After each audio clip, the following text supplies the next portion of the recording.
ඇහෙනවා සර්. හොඳයි හැමෝටම එහෙනම් සුබ රාත්‍රියක් වේවා තෙරුවන් සරණයි.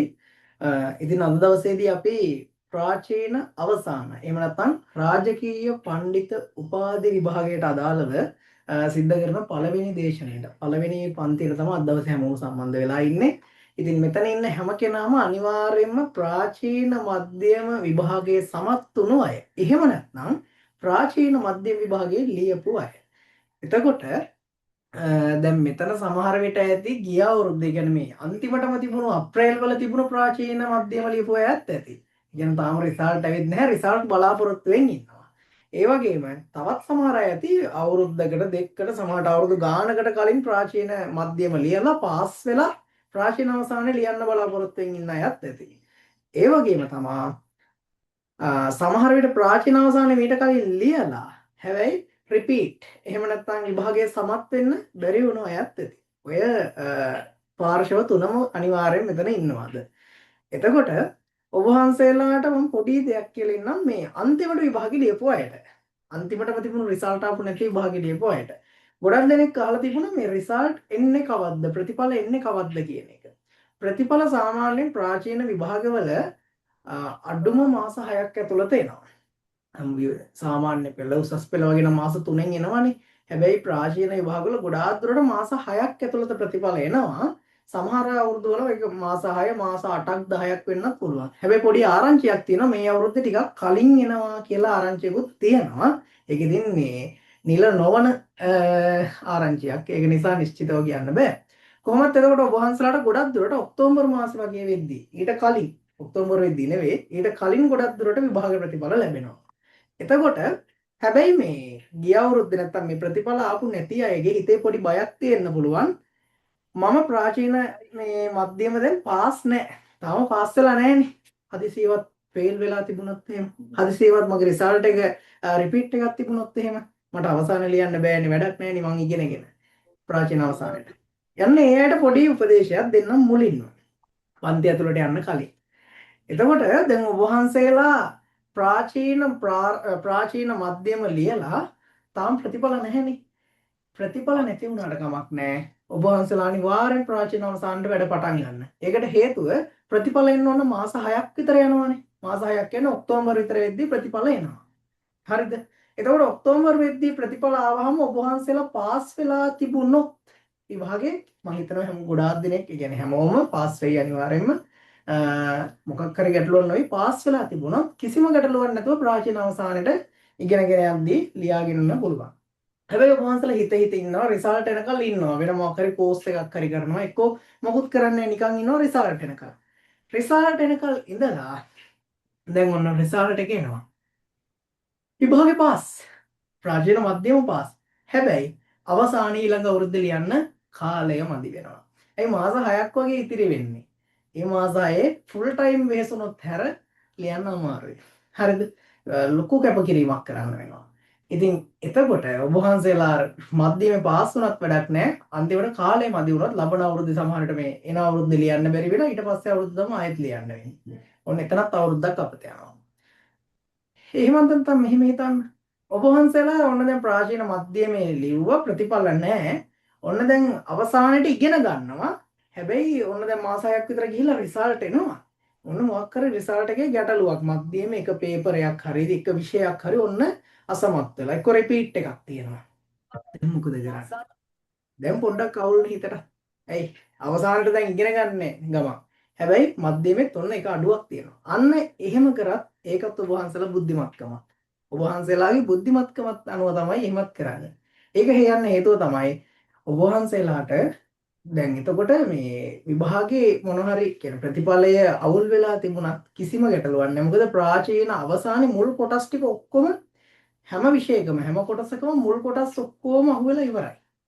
එතකොට ඔබ වහන්සේලා එහෙම රිසල්ට් ආවම මෙහෙම ගැටලුවක් වෙලා තිබුණොත් හදිසියවත් කෙලින්ම ආපහු මධ්‍යමයට අදාළව ඒ අවුල් වෙලා තියෙන. එහෙම නැත්නම් ඒ ගැටලු වෙලා තියෙන ප්‍රශ්න පත්‍රයට හොඳට පාඩම් කරලා ඒ ප්‍රශ්න පත්‍රය එන අවුරුද්ද ඉවර කරගන්න. ඊට පස්සේ ඔබ වහන්සේලාට ඒකම ප්‍රාචීන අවසානයේ ලියන්න පුළුවන්. මොකද ප්‍රාචීන අවසානයේ කිසිම බයක් නැතුව ලියන්න පුළුවන්. මොකද මෙතන මාස 6ක් විතර හොඳට වැඩ ටික කෙරිලා.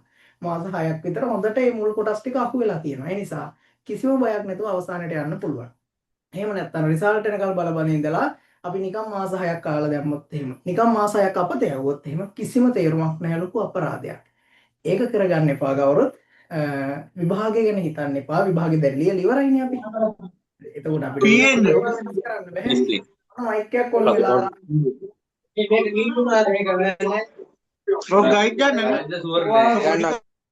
Huawei Y9 මයික් ඔෆ් කරගන්න.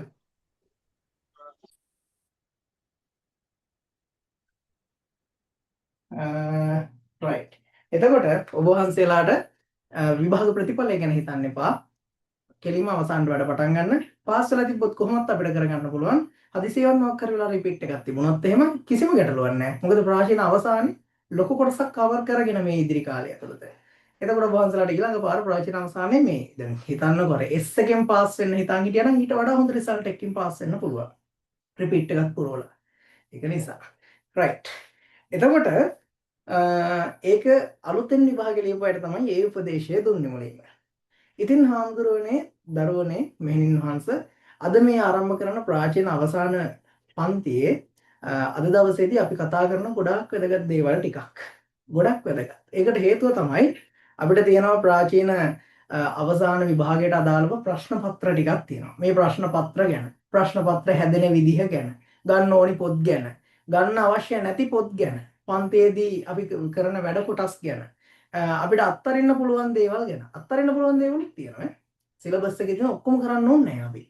ඊට පස්සේ ඔබ වහන්සේලාට නිබන්ධන ලබා දෙන නිබන්ධන ගැන මෙන්න මේ වගේ ගොඩක් දේවල් අද දවසේ කතා කරනවා. හරි. එතකොට මෙතන ඇති ගොඩක් දුරට නම් මගේ කලින් ක්ලාස් වල ඉඳලා මාව දන්න අය තමයි ගොඩක් ඇත්තේ. මා ප්‍රාචීන අවසානයේ එහෙම නැත්නම් මේ මගේ පන්ති වලට අලුතෙන්ම සම්බන්ධ වෙන කවුරු හරි ඉන්නවද? අලුතෙන් වෙන මීට කලින් හිටපු නැති කවුරු හරි ඉන්නවද? ඔව් සර් මම ඉන්නවා සර්. ඉන්නවා නේද? හරි. ඉන්නවා සර්. කීප දෙනෙක් ඉන්න නිසා පුංචි හැඳින්වීමක් කරන්න. පුංචි හැඳින්වීමක් කරන්නම්. මගේ නම රොෂාන් බණ්ඩාර ගුණවර්ධන.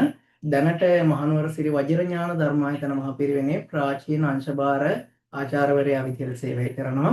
එතකොට දැන් ප්‍රාචීන විභාගයක අවුරුදු 8ක වගේ කාලයක් අවුරුදු 8ක් වගේ කාලයක් ප්‍රාචීන විභාගයකම නිතරම කියන්නේ මේ ප්‍රාචීන විෂයන් එක්කම නිතරම ගැවසෙන කෙනෙක් වෙලා තියෙනවා. ඒ වගේම තමයි අපි අවුරුදු 5ක වගේ කාලයක් මුළු ලංකාව පුරාම සිටින දරුවන්ට මෙහෙණින් වහන්සේලාට හාමුදුරන් වහන්සේලාට Zoom තාක්ෂණය ඔස්සේ අවුරුදු 5ක වගේ කාලයක් පන්ති සිද්ධ කරනවා දැනට. එතකොට ඒ වගේම තමයි මේ ලංකාවේ කලාප මට්ටමින් ඊට පස්සේ පළාත් මට්ටමින් ඔය සිදු කරන විභාග මට්ටමින් සිදු කරන ප්‍රසිද්ධ පිරිවෙන්වල ප්‍රධාන දේශන වලටත් එහෙම නැත්නම් අපි කියනවා සම්මන්ත්‍රණ වලට දේශකවරයෙක් විදිහට කටයුතු කරනවා.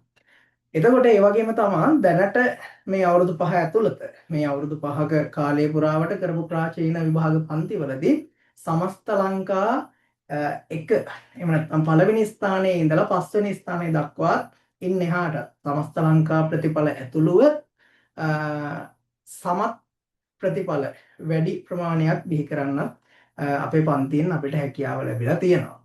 හරි. එතකොට ওই දේවල් ටික කිව්වේ නොදන්න අයත් ඉන්න නිසා අලුතෙන්ම සම්බන්ධ වෙන අයත් ඉන්න නිසා මම ප්‍රාරම්භ මධ්‍යම අවසාන මේ විභාග තුනටම සිංහල පාලි සංස්කෘත විෂයන් තුනම ඉගෙනීම් සිද්ධ කරනවා. එතකොට අපි මේ දැන් ඉගෙන ගන්න සිලබස් එක තියෙනවානේ. දැන් ඔබ වහන්සේලා සමහර විට පොත් ගත්ත අය ඇති. පොත් හොයාගෙන පාඩම් කරන්න පටන් ගත්ත අය පොත් ගත්ත අය ඇති. මට කියන්න පොත් හොයාගත්ත අය ඉන්නවද? පොත් හොයාගත්ත අය පොත් අරගත්ත අය පාඩම් කරන්න පටන් ගත්ත අය මේ එකට හරි අයිති වෙන අය ඉන්නවද? ඔව් සර්. ඉන්නවා. මේ වෙනකල් විභාගෙට අතවත් තියපු නැති අයත් ඉන්නවද? බය වෙන්න එපා. කෙලිම කතා කරලා කියන්න. විභාගෙට කිසිම කියන්නේ පොත් ගත්තේ නැති, පාඩම් කරන්න පටන් ගත්තේ නැති, ලොකුවට වැඩක් පටන් ගත්තේ නැති අයත් ඉන්නවද? ඉන්නවා සර්. ඔව් ඉන්නවා සර්. කිසිම ගැටලුවක් නැහැ. මොකද අපි වැඩ පටන් ගන්නෙ අද ඉඳලා. ඔබ වහන්සේලාට අද ඉඳලා වැඩ ටික පටන් ගන්න පුළුවන්. අපිට ලබන අවුරුද්දේ අප්‍රේල් වල විභාගයේ තියෙන්නේ අප්‍රේල් කියන්නේ සාමාන්‍යයෙන් මාස 10ක් වගේ කාලයක් අපිට ඉතිරි වෙලා තියෙනවා. මාස 10ක් වගේ කාලයක් අපිට ඉතිරි වෙනවා. මේ කාලේ අපිට හොඳටම ඇති විභාගෙට හොඳ ප්‍රතිඵලයක් එක්ක විභාගය සමත් වෙන්න. එතකොට ඔබ වහන්සේලා දැන් මේ විභාගයේ ලියන්න යන සිලබස් එක 2017 තමයි හැදුනේ. මේ 2017 ඉඳලා මේ අවුරුද්ද කියන්නේ 2026 තියෙනවානේ. මේ අවුරුද්ද වෙනකල් මේ සිලබස් එක තමයි දිගටම පැවතගෙන එන්නේ. හැබැයි මතක තියාගන්න මේ සිලබස් එක මේ අවුරුද්දෙන් ඉවර වෙනවා. මේ අවුරුද්දෙන් මේ සිලබස් එක අලුත් වෙනවා. ඉවර වෙනවා නෙවෙයි අත්‍තරම අලුත් වෙනවා. එතකොට ප්‍රශ්නයක් තියෙන්න පුළුවන්. ප්‍රාරම්භෙත් එහෙමයි මධ්‍යමෙත් එහෙමයි අවසානෙත් එහෙමයි සිලබස් එක ඉවරයි මේ අවුරුද්දේ. අපි මේ ඉගෙන ගන්න සිලබස් එක ඉවරයි. අලුත් එකක් තමයි 2026 හෝ 2027. 27 යන්නේ නැති වෙයි ගොඩක් දුරට මේ අවුරුද්දේ තව මාස දෙකක් වගේ ඇතුළත නිකුත් කරනවා කියලා නම් කිව්වා. නමුත් ඒක මම තාමත් නිශ්චිත නැහැ. කොහොමත් අලුත් සිලබස් එකකටත් මේ අවුරුද්දේ පේපර් හැදෙනවා.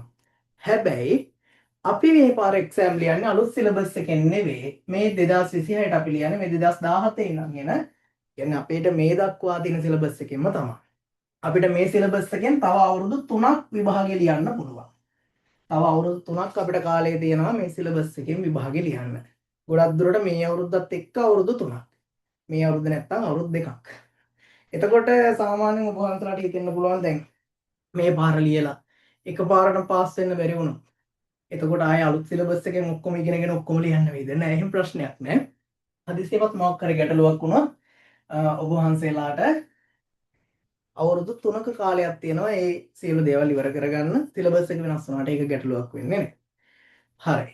එතකොට සමහර පිරිවෙන් වල එහෙම නැත්නම් සමහර පොඩි අඳුරන් වහන්සේලා දරුවෝ මෙහෙණින් වහන්සේලා අලුත් සිලබස් එකට පටන් ගත්තා නම් වැඩ පටන් ගන්න නැතුව ඇති කියලා හිතන අලුතෙන් එන එකට. මොකද තාම ඒක නිල වශයෙන් නිකුත් කරලා නැහැ. ඒ අලුත් සිලබස් එකට වැඩ පටන් ගත්ත හරිය අලුත් සිලබස් එකට පොත් ගත්ත කවුරු හරි ඉන්නවද? අලුතෙන් එන සිලබස් එකට? නැහැ නේද? රයිට්. එහෙනම් කිසිම ගැටලුවක් නැහැ. මොකද එහෙම ඉන්නවා නම් අපි පන්තියේදී කරන්නේ මේ අලුත් සිලබස් එක නෙවෙයි. මොකද ඒක තාමත් නිශ්චිතවම මේ නිකුත් වෙලා තියෙන එකක් නෙවෙයි. ඒක එද්දි අපිට කාලයක් මදි. ඒක එද්දි අපිට වැඩ පටන් ගන්න තියෙන කාලෙ මදි. ඒක නිසා ගොඩක් දුරට ඒක 2027ට හැදේවි කියලා මම හිතනවා. මේ අවුරුද්දේ හැබැයි හරියට අපිට ඒක ඉගෙන ගන්න 2027න් පස්සේ. ඉතින් ඔබ වහන්සේලාට මේ ආපු විදිහටම 2017 ඉඳන් ආපු සිලබස් එකෙන්ම ප්‍රාචීන අවසානෙත්. එහෙම නැත්නම් මේකට අපි තව නමක් කියනවා වටිනා නමක් තියෙනවා. මොකක්ද නම? ප්‍රාචීන අවසානෙට. ප්‍රාචීන පඬිතු උපාධි ඔන්න ඒක තමයි වැඩිනේ. අපි කියනවනේ නමක් මෙහෙම නම් ගොඩක් තියෙනවා.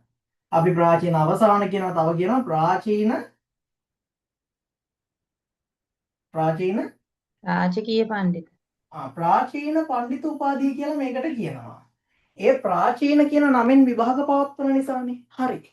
හරිනම් හොඳට මතක තියාගන්න අපි මේ ගන්න උපාධිය ප්‍රාචීන අවසාන උපාධිය කියන්නේ හරියටම කියනවා නම් මෙන්න මේ උපාධිය. මොන උපාධියද? පඬිතු උපාධි. පඬිත උපාධිය. එතකොට අපි උපාධිය ගත්තාම පඬිතව. හරිද? මේ උපාධි පැත්තෙන් අයි පැත්තෙන් නෙවෙයි. එතකොට පඬිත උපාධියට තව නමක් අපි කියනවා. ඒ තමයි රාජකීය පඬිත උපාධිය. එතකොට ඔබ වහන්සේලා පඬිත උපාධිය කියන එක තමයි හරිම නම. නිවැරදිම නම ප්‍රාචීන පඬිත හෝ පඬිත උපාධිය. ප්‍රාචීන පඬිත උපාධිය නැත්නම් පඬිත උපාධිය. හැබැයි 2000 අවුරුද්දට කලින් තමයි හරිම රාජකීය පඬිත උපාධි භාගය තිබුණේ. ඒක මේකට වඩා ටිකක් සංකීර්ණ. දැන් තියෙනකට වඩා පොඩ්ඩක් අමාරු විදිහ ඒක. මම නම් ඒක හරියටම දන්නේ නැහැ.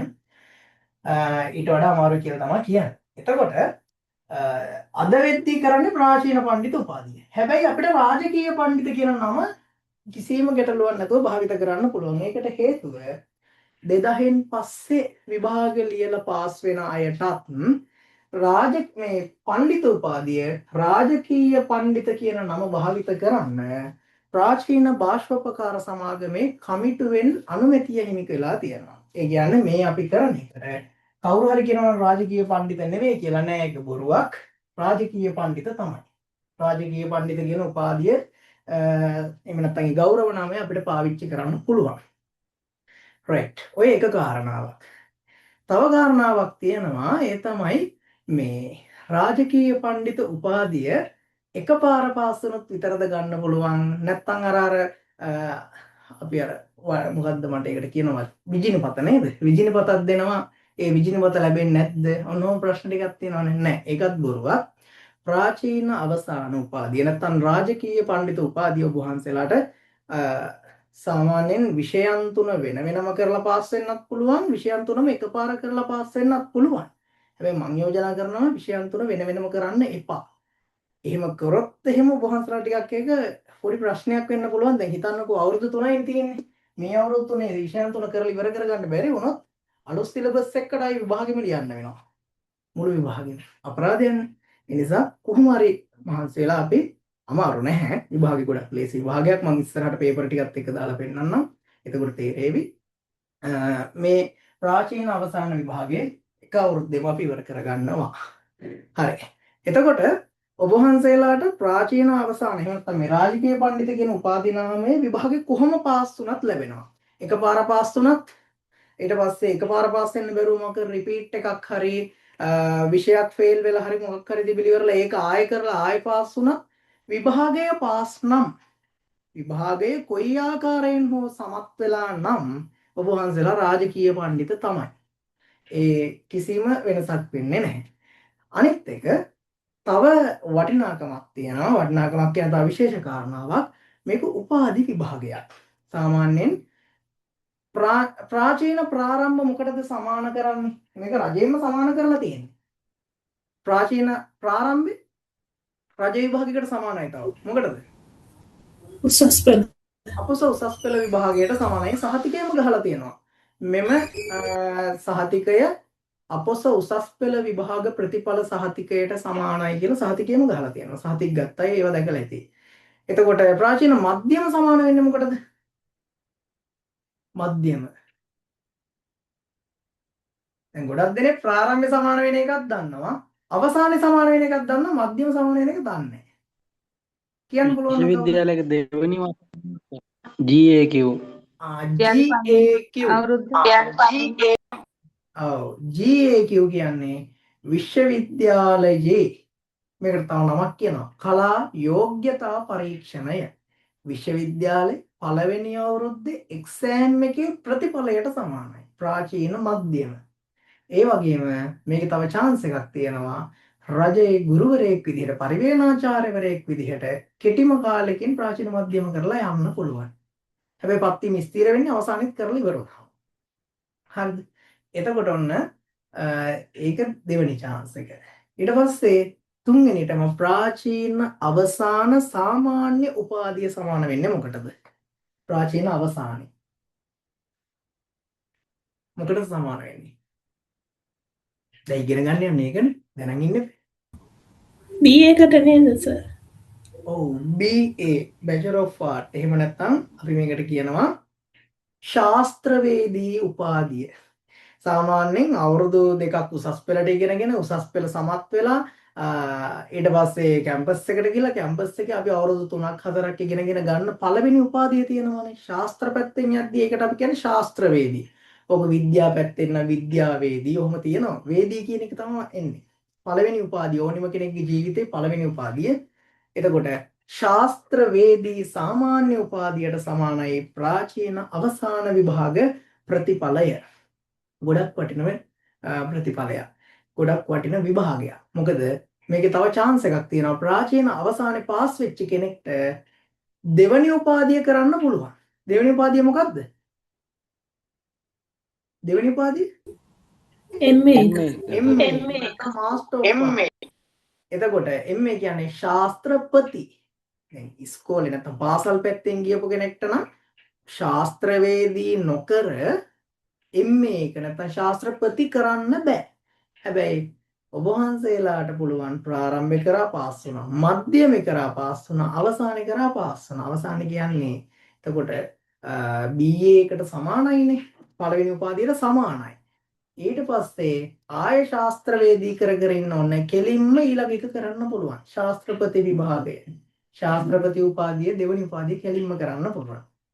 මොනවාක ඊළඟ chance එක. තව තියෙනවා. ඔබ වහන්සේලා මේ ප්‍රාචීන ප්‍රාරම්භ මධ්‍යම අවසාන කියන විභාගවලදී සාමාන්‍යයෙන් ලංකාවේ ලංකාවේම රිසල්ට් බලන්න ඕනේ සමස්ත ලංකා ප්‍රතිඵල. ඒ ප්‍රතිඵල අතර පළවෙනි 5 දෙනාට තේරිලා හිටියොත් පළවෙනි 5 දෙනා අතර හිටියොත් එහෙම නැත්නම් විශිෂ්ට සාමාර්ථ ලබාගෙන තිබුණොත් ඔබ වහන්සේලාට විශේෂ වරප්‍රසාද හම්බ වෙනවා. විශේෂ වරප්‍රසාද කියලා කියන්නේ සාමාන්‍යයෙන් අපි ගත්තොත් එහෙම ශිෂ්‍යත්ව හෝ ශිෂ්‍යාදාර ලැබෙනවා. ඒ වගේම තමයි ඔබ වහන්සේලාට විතර වැදගත්ම දේ මැලේසියානු සංචාරයක් ලැබෙනවා. එතකොට ඒ වගේ වරප්‍රසාද ඒ වගේ අධ්‍යාපන අමාත්‍යාංශයේ විශේෂ සහතික කිහිපයක් ලැබෙනවා. මෙන්න මේ වගේ දේවල් ගොඩක් ඔබ වහන්සේලාට ලැබෙනවා. පළවෙනි 5 දෙනා අතරට තේරුණොත්.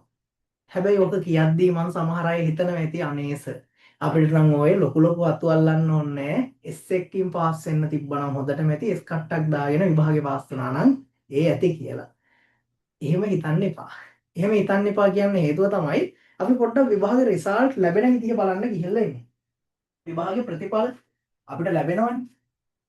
මෙන්න මෙහෙම අපිට විභාගේ ප්‍රතිඵල ලැබෙන්නේ. අපිට ලැබෙන්නේ දැන් A1 නෙවෙයි. පාසල් පැත්තෙන් ගත්තොත් A නේ. ඊට පස්සේ මේ විභාගවලදී කොහොමද ඒක? A නෙවෙයි. උපරිම එක දන්නවද? D D. ඊළඟට C C. ඊළඟට S ඊළඟට W W. අන්තිම එක F. right. මේ අතරින් D එක හම් වෙන ලකුණු කීයෙන්ද? 70 මුඩ ආන්න හරි. D එක හම්බ වෙන්නේ හොඳට මතක තියාගන්න. ලකුණු 70 ඉඳලා ලකුණු 100 වෙනකල් D. ඊට පස්සේ C එක හම්බ වෙන්නේ ලකුණු කීයෙන්ද? C. C එක හම්බ වෙන්නේ ලකුණු 55 ඉඳලා 69 වෙනකල් C. 55 69 C. ඔන්න වැදගත්ම එක. අපිට මේ දෙකම වැදගත් නෑ එච්චර. ඊළඟ එක තමයි ගොඩක් වැදගත්. S එක. S එක හම් වෙන්නේ කීයද? S එක හම් වෙන්නේ කීයද? ඉඳලා 54 වෙනවා 40ෙන් 45ෙන්ද S එක දෙන්නේ? 40 45. එහෙම නැත්නම් 35ෙන්ද? 40 45 35 කෝකෙන්ද? 40 උත්තර දෙකක් ලැබුණා. හරි උත්තරේ තමයි S එක හම්බ වෙන්නේ ලකුණු 45ෙන් නෙවෙයි 40. ලකුණු 40 ඉඳලා 54 වෙනකල් S. ඊට පස්සේ මෙයාලා ගැන කතා කරලා වැඩක් නැහැ. කමන්නේ කතා කරමු. දුක හිතෙන්නේ නැත්තම් W හම්බ වෙන්නේ කීයද? 30 ඉඳලා 39 30 ඉඳන් 35 30 ඉඳලා 39 වෙනකල් 30 ඉඳන් 39 වෙනකල් W ඔන්න මේ අවදානම් අංකය ලකුණු බිංදුවේ ඉඳලා 29 වෙනකල් F විභාගේ පාස් වෙන ඔබ වහන්සේලා දැන් අපිට පේපර් කීයක් තියෙනවද ඒකත් දැනගන්න ඉතින් මෙතෙන් යන්න කලින් අපි දැනගන්න ඕනේ පේපර් කීයද සිංහල පාලි සංස්කෘත විෂයන් තුනයි එක විෂයකට පේපර් කී ගන්න තියනවද 4යි එතකොට විෂයන් තුනට පේපර් තියෙන ඔක්කොම 12 ඊට ජාමෙට පෝරගේ අතලක තියෙන අපි සාධ්‍යයට 16 රැප් ගායකයොත් ඉන්නවා. හරිම ෂෝක්. එතකොට ඔබ වහන්සේලාට පේපර් 4යි එක විෂයකට විෂයන් 3ක් තියෙනවා. එතකොට පේපර් 12. එක්සෑම් එකේ සම්පූර්ණ පේපර් 12ක් තියෙනවා. බය වෙන්න එපා. ප්‍රාරම්භ 6ක් ලියවුවා. මධ්‍යම 9ක් ලියවුවා. දැනටම පේපර් 15ක් ලියලා. 15 ලියපු අපිට මේ 12 මොකක්ද? පේපර් 12යි තියෙන්නේ. මේ 12ත් දන්නේ ඒවා නොදන්නේ ඒවා පොඩ්ඩයි එකතු වෙන්නේ පස්සේ කියලා දෙන්න. හරි. එතකොට මේකෙන් ඔබ වහන්සේලා D12ක් ගත්තොත් විභාගේ පාස්. C12ක් ගත්තොත් විභාගේ පාස්. S12ක් ගත්තත් විභාගේ පාස්. එහෙම නැත්නම් මේ DCS කවල මේ 12ක් ගත්තත් විභාගේ පාස්. හරිද? එතකොට S එකෙන් උඩ තමයි විභාගේ පාස් වෙන්නේ. S එක තමයි අපිට ගන්න තියෙන අඩුම ප්‍රතිඵලය. මේකෙන් පාස්. S එක අඩුම.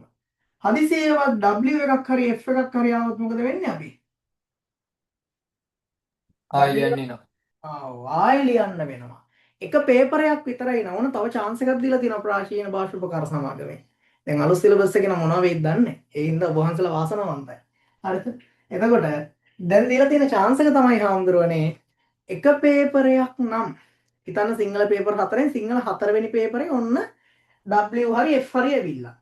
එක පේපරයක් නම් ෆේල් වුණේ අසමත් වුණේ. ඒ පේපරේ විතරයි ලියන්න ඕනේ. හරිද? එක විෂයක එක පේපරයක් විතරයි නම් ඒ පේපරේ විතරයි. හැබැයි පේපර් දෙකක් ෆේල් වුණොත් නම් විෂයම ලියන්න ඕනේ. ඉස්සර එහෙම නෙමෙයි. පරණ සිලබස් එකේ තිබුණේ එක පේපරයක් අසමත් නම් මුළු විෂයම ලියන්න ඕනේ. දැන් එහෙම නැහැ. දැන් එක පේපරයක් නම් ඒ පේපරේ විතරයි. දෙකක් අසමත් වුණොත් තමයි විෂයම ලියන්න ඕනේ. right. එතකොට මෙන්න අපිට රිසල්ට් ලැබෙන විදිහ. ඔබ වහන්සේලා D ගන්න කමක් නැහැ, C ගන්න කමක් නැහැ, S ගන්න කමක් නැහැ. හැබැයි WF ගන්න එපා. දැන් අපේ පොඩි හාමුදුරුවෝලා මෙහෙණින්වහන්සේලා දරුවෝ හරි පරාර්ථකාමීනේ. අනුන් ගැන ගොඩක් හිතනවනේ. ඒ නිසා අනුන් ගැන හිතලා ගමට තාමත් ගමේ කරන්ට් එක ගත්තේ නැති අය ඉන්නවා. ඒ අයට ලයිට් කණු ටිකක් අරන් දෙන්න ඕනි මං කොහොම හරි මහන්සිලා කියලා. මෙන්න මෙයා මෙහෙම ගන්න යන්න එපා. අදාසොත්ති බවුන්ද දේ තමයි මෙයා ගත්තොත් එහෙම. ආයි ලියන්න වෙනවා. හරිද?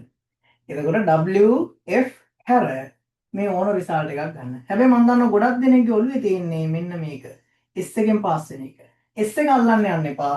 S එක W එකක් වෙන්න එක ලකුණයි වෙනස් වෙන්න ඕනේ. ඔබ වහන්සේලාගේ ඔළුවේ D C හිතන්න පුළුවන් මේක උපාධි භාගයක් මම කොහොමද එච්චර ගන්න කියලා නෑ පුළුවන්. D එක ගන්නත් පුළුවන් C එක ගන්නත් පුළුවන්. හරිම ලේසි. right. එතකොට සාමාන්‍යයෙන් අර ඉස්කෝලවල වල ලකුණු දෙන විදිහට නෙමෙයි විශ්වවිද්‍යාල දෙන විදිහට තමයි මේකේ ලකුණු දෙන්නේ. මේකට අපි කියනවා D එක ගත්තොත් ප්‍රථම පන්ති සාමාර්ථයක්. C ගත්තොත් දෙවන පන්ති සාමාර්ථයක්. S ගත්තොත් දෙවන පන්ති සාමාර්ථයක්. එතකොට ප්‍රථම පන්ති සාමාර්ථය නැත්නම් first class, second class, third class. first class එක තමයි D කියලා කියන්නේ. ඒ වගේම මේක උපාධියක්නේ.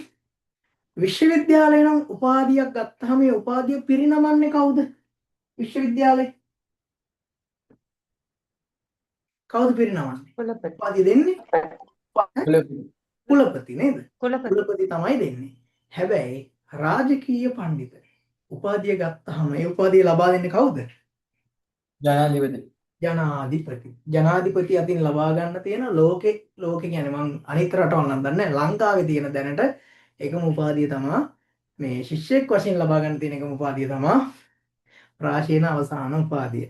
එතකොට ප්‍රාචීන අවසාන උපාධියේ දැනට මේ දක්වා දැන් මම මතක නැහැ අන්තිම අවුරුද්ද මේ 2017 ඉඳන්ද කොහෙද මේ අලුත් සිලබස් එකේ තාම එක උපාධි ප්‍රධානෝත්සවයක්වත් තිබ්බේ නැහැ. එතකොට දැන් විශ්වවිද්‍යාල නම් අවුරුද්දෙන් අවුරුද්දට තියෙනවානේ. හැබැයි මේ අන්තිම කාලෙදී එකක්වත් තිබුණේ නැහැ. ගිය අවුරුද්දත් එකක් තියන්න සූදානම් කරගෙන හිටියා එක කරගන්න බැරි වුණා. ආරංචියක් තියෙනවා මේ අවුරුද්දේ ගොඩක් දුරට මේ අවුරුද්දේ බැරි වුණොත් ලබන අවුරුද්දේ අනිවාර්යයෙන්. හරිද? මේ අවුරුදු දෙකේ විභාගයේ උපාධි ප්‍රධානෝත්සවයක් පැවැත්වේවි කියලා ආරංචියක් තියෙනවා. ඉතින් ඔබ වහන්සේලා එතකොට විභාගේ පාස් වුණාම ඒ උපාධි ප්‍රධානෝත්සවයෙන් කෙලින්ම උපාධි සහතිකය කියන උපාධිය ගන්නත් පුළුවන්. අර සාමාන්‍යයෙන් මේ විශ්වවිද්‍යාලයක නම් දහස් ගාණක් එකට එකතු කරලා 100 ගාණක් දහස් ගාණක් එකට එකතු කරලා එක අවුරුද්දෙන් දෙන්නේ. ඉතින් ප්‍රාචීනවල එහෙම දහස් ගාණක් එකතු වෙන්නේ නැහැ. ඒ ගාණ එකතු වෙනකල් එයාලා අවුරුදු කිහිපයක් ඉන්නවා. ඒක නිසා තමයි මේ උපාධි ප්‍රධානෝත්සවයක් නැත්තේ.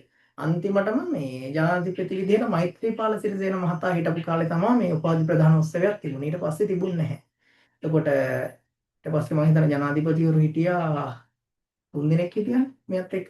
එතකොට මේ අවුරුද්දේ ගොඩක් දුරට මේ අවුරුද්දේ හෝ ලබන අවුරුද්දේ ගොඩක් දුරට ලබන අවුරුද්දට යාවි කියලා මම හිතනවා. එකක් තියෙනවා කියලා ආරංචියක් ලැබුණා. right. ඉතින් ඒකේ උපාධි සහතිකය ගන්න වාසනාව ලැබෙන්න කියලා ප්‍රාර්ථනා කරනවා හැමෝටම. වාසනාව විතරක් බෑ. යත්නේ කෘතේ යදින සිද්ධියති පෝත්‍ර දෝෂක් කියනවා. උත්සාහයක් තියෙනවා. right. ඔහොම තමයි විභාගේ ප්‍රතිඵල ලැබෙන්නේ. ඉතින් S එක ඔළුවේ තියාගන්න එපා 40 නෙවෙයි 55 100 මේ අතර ප්‍රතිඵලයකට යන්න බලන්න. මේ අතර ප්‍රතිඵලයකට යන්නේකේ වාසිය අපි ගොඩක් දුරට ලංකාවේ පළවෙනි පහ අතර ඉන්නවා. මේ අතර ප්‍රතිඵලයක් ඔක්කොටම තියෙනවා නම් පේපර් 12ටම DC තියෙනවා නම් අපි ගොඩක් දුරට ලංකාවේ පළවෙනි 5 හෝ 10 අතර ඉන්නවාමයි.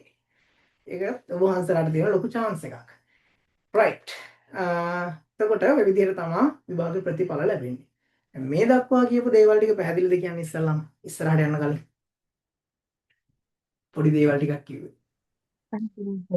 අවුලක් නැහැ සර්. හරි. දැන් අවුලක් නැහැ කිව්වනේ. තව අවුලක් නැති තැනක් තියෙන එක කියලා දීලාම යන්නම් ඉස්සරහට. අපිට මම කියවනේ DCS ගත්තොත් විතරයි විභාගේ පාස් වෙන්නේ කියලා. තව එක chance එකක් අපිට දීලා තියෙන විභාගේ පාස් වෙන්න. මේ විභාගේ ගොඩක් අය කියනවා ආම්දරනේ පාස් වෙන්න අමාරුයි ලංකාවේ මේ 500ක් විතර ලියනවා 100ක් විතර පාස් වෙන්නේ. ඕක මාර අමාරුයි කියන එක මාර විදිහට ඔලුවට දාගෙන. තනිකර බොරුවක්. ඒකට හේතුව කියන්නම් අපිට මේකේ පාස් වෙන්න ඕනේ S එකෙන්නේ. මේ තුනෙන් ඕනේ එකක් ගන්න පුළුවන්. හරිද? එතකොට හිතන්න ඔබ වහන්සලා නිකන් අපි ගමු සිංහල එක පත්‍රය සිංහල 2 සිංහල 3 සිංහල 4 ඔන්න තියෙනවා මොනවද සිංහල පේපර් 4ක් තියෙනවා මේ සිංහල පේපර් 4න් ඔන්න සිංහල පළවෙනි ප්‍රශ්න පත්‍රයට ඔබ වහන්සලා ගන්නවා D එකක් මේකට C එකක් මේකට S එකක් සිංහල 3ට මෙන්න මේකටත් S එකක් ගත්තා මෙයා විභාගේ පාස්ද නැද්ද මේ සිංහල විෂය පාස්ද නැත්ද ෆේල්ද පාස් පාස්. මෙයා ගන්නවා මෙහෙම. මේකට D, මේකට C, මේකට S, මේකට F. පාස්ද ෆේල්ද? එකක් දැන් එකක් ෆේල්. මේ පේපරේ තව අවුරුද්දක් ඉඳලා ලියන්න වෙනවා. F එක ආපේක අනිවාර්යෙන් ලියන්න ඕනේ. ඊට පස්සේ මෙයා ගන්නවා මේ තුනට ওই විදිහටම තිබිලා මේක වෙන්නේ. කොහොම තිබ්බත් මං කියන්නේ. හරිද? මේ පිළිවෙල වෙනස් වෙන්න පුළුවන්. ඔන්න W එකක් ගත්තා. මෙයා පාස්ද ෆේල්ද ඍජුවම? Pass pass. නැහැ. ෆේල්. මෙයා ෆේල්. හැබැයි මෙයා පාස් වෙන්නත් පුළුවන්. මෙයා පාස් වෙන්නත් පුළුවන්. පාස් වෙන ක්‍රමය තමයි එක පේපර් එකකට අඩුම ලකුණු කීයක් ගන්න ඕනේද? S එකක් ගන්න. එක පේපර් එකට 40යි. 40යිනේ. ඔන්න එතකොට S එකක් ගන්න 40යි. එතකොට 40 ඒවා 1 2 3යි 4යි. 40 ඒවා 4ක් මේ දැන් හිතන්නකෝ මෙහෙම තිබිලා එකකට W ආවා කියලා. එතකොට විභාග දෙපාර්තමේන්තුවෙන් කරන්නේ අනිවාර්යෙන් මේ වැඩේ කරනවා.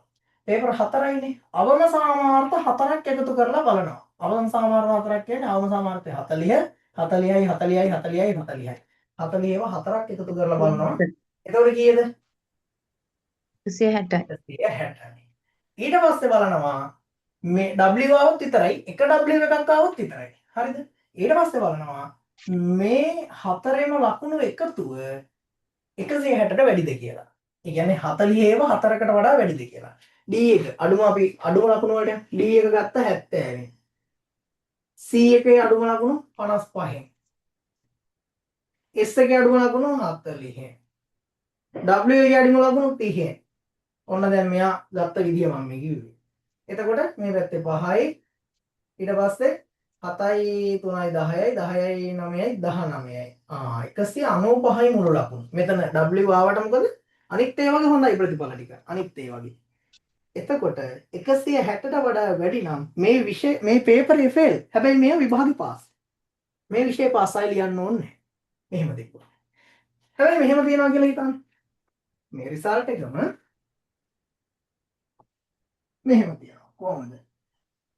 පළවෙනි එකත් S, දෙවෙනි එකත් S, තුන්වෙනි එක C, හතරවෙනි එක W. මෙයා පාස්ද ෆේල්ද? කෙලින්ම ගත්තොත් පාස්ද ෆේල්ද? කෙලින්ම අපිට දෙන්න පුළුවන් උත්තරේ. මොකක්ද? කෙලින්ම දෙන්න පුළුවන් උත්තරේ W ආවොත් කොතනක තිබ්බත් ෆේල්. ඒක මතක තියාගන්න. W ආවොත් අය අවුරුද්දක් ඉන්න වෙනවා. හැබැයි මෙතනත් අර විදිහට ලකුණු එකතු කරලා බලනවා. එතකොට ලකුණු ගන්න අර කියපු ගන්නට වඩා වැඩි නම් ඔන්න පාස්. හරිද? නිකන් එකතු කරාම මෙතනත් අපි S කියන්නේ 40යි S කියන්නේ 40යි C එකක් තියෙනනේ හරි 55යි ඊට පස්සේ W 30යි. ඔන්න එකතු කරනවා මේ පැත්තේ 5යි 4යි 8යි 8යි 5යි කීයද? 8යි 5යි 13යි. 13යි 13යි 10 16යි. 16යි. මේ නූලෙන් බේරිලානේ. ඔන්න 165 160ක් නේ ඔන්න. නූලෙන් බේරිලා. විභාගේ පාස්. මේ C එකත් S වුණා කියලා හිතන්න. S3යි W එකයි. මෙයා නම් කෙලින්ම ෆේල්. හැබැයි මෙයා පාස් වෙන්න පුළුවන්. S3යි W එකයි ආවත් පාස් වෙන්න පුළුවන්. ඒ කොහොමද? S3යි W එකයි ආවත් පාස් වෙනවා හම්දුරනේ. ඔන්න මේ S එක. අපි අතරමැද අගයක් ගමු ඈ. මේ S එකට 50යි. S3මනේ. හරි. මේකට ඔන්න අපි ගමු 52යි 54 වෙනකල් මෙස් නේ දෙන්නේ. ඊට පස්සේ මේ S එකටත් ඔන්න අපි ගමු 51යි. මේ W එකට අපි ගමු 30යි 39 අතර 35යි. නිකන් ගත්තේ. හරිද? 1යි 2යි 3යි 5යි 3යි 8යි. 5 10 15 15යි 3යි 18යි. S3 ඇවිල්ලා පාස් වෙන්න පුළුවන්. හැබැයි මතක තියාගන්න ඒ S3 ඇතුලේ 40 නෙවෙයි ලකුණු සීමා. 40 54 අතරනේ. එතකොට මේ අතරමැද තියෙන එක. ඒ කියන්නේ හොඳට මතක තියාගන්න විභාගේ මොකක් හරි පේපර් එකක් අමාරුයි කියලා හිතෙනවා නම් විභාගේ ලියද්දි නෙගෙ හිතෙන්නේ. පාඩම් කරගෙන යද්දි හරි කොහොම හරි හිතෙනවා නම් මේ පේපර් එකට වැඩි අවධානයක් දීලා පාඩම් කරන්න. හැබැයි ඔබ වහන්සේලාට එක පේපර් එකක් මොකක් හරි අවුලක් වුණා වගේ දැනෙනවා නම් අනිත් පේපර් ටිකට පුළුවන් උපරිමෙන් ලියන්න. මොකද මේකට W ආවත් අනිත් ටිකේ ලකුණු හොඳයි නම් ඒක පාස් කරනවා. ආය අවුරුද්දක් ඉන්න ඕනේ නැහැ. ඉතින් අපිට මෙච්චර chance දීලා මේ විදිහට S6ක් S12ක් ගත්තත් පාස් වෙන්න chance එක දීලා. හරිද? ඊට පස්සේ එක පේපර් එකක් විතරක් ෆේල් වුණොත් එහෙම ඒත් පාස් වෙන chance එකක් දීලා. එහෙම දෙන්නේ නැහැ නේ කිසිම විභාගෙක. මේක ඒකක් දීලා. හරිද? ඊට පස්සේ එක පේපර් එකක් විතරයි නම් ෆේල් ඒ පේපරේ විතරක් ලියන්න chance එක දීලා. විෂයම ලියන්න නැතුව ඒ පේපරේ විතරක් ලියන්න chance එක දීලා. පාස් වෙන්න බැරි නම් විභාගය අමාරු නෙවෙයි. ලියන කෙනා කම්මැලි. ඒකයි හේතුව. විභාගේ හරිම ලේසි. ලකුණු ගන්න තියෙන විදිහත් ලේසි. ඒ නිසා ඔබ වහන්සේලා කවුරුත් ෆේල් වෙන්නේ අසමත් වෙන්නේ රිපීට් තියාගන්නේ නැහැ. මම කියලා දෙන විදිහට වැඩ ටික කරගෙන ගියොත්. right. අපි මෙතනින් එහාට යමු පේපර් ටික ඇතුළට. ප්‍රශ්න පත්‍ර ටික ඇතුළට. මම නිකන් පොඩි අයිඩියා එකක් ගන්න හම්බුනේ ප්‍රශ්න පත්‍ර ටිකක් දාලා පෙන්නන ඔබ වහන්සේලාට පේපර් හැදිලා තියෙන විදිහ ඒව පස්සේ අපි කතා කරනවා. මම මේ ටික දාන්නේ ප්‍රශ්න පත්‍ර වලට අපි මේ කොයි වගේ ප්‍රශ්න පත්‍රද හැදෙන්නේ වගේ මොනවද තියෙන්නේ අමාරුද ලේසිද කියන එක පොඩි අදහසක් ගන්න විතරයි. හරි මම පේපර් වලට යන්න කලින් මට කියන්නකෝ මොකුත් ප්‍රශ්න තියෙනවද? කතා කරපු දේවල් ඇතුලේ අන්තෝ ජටා බහි ජටා වගේද?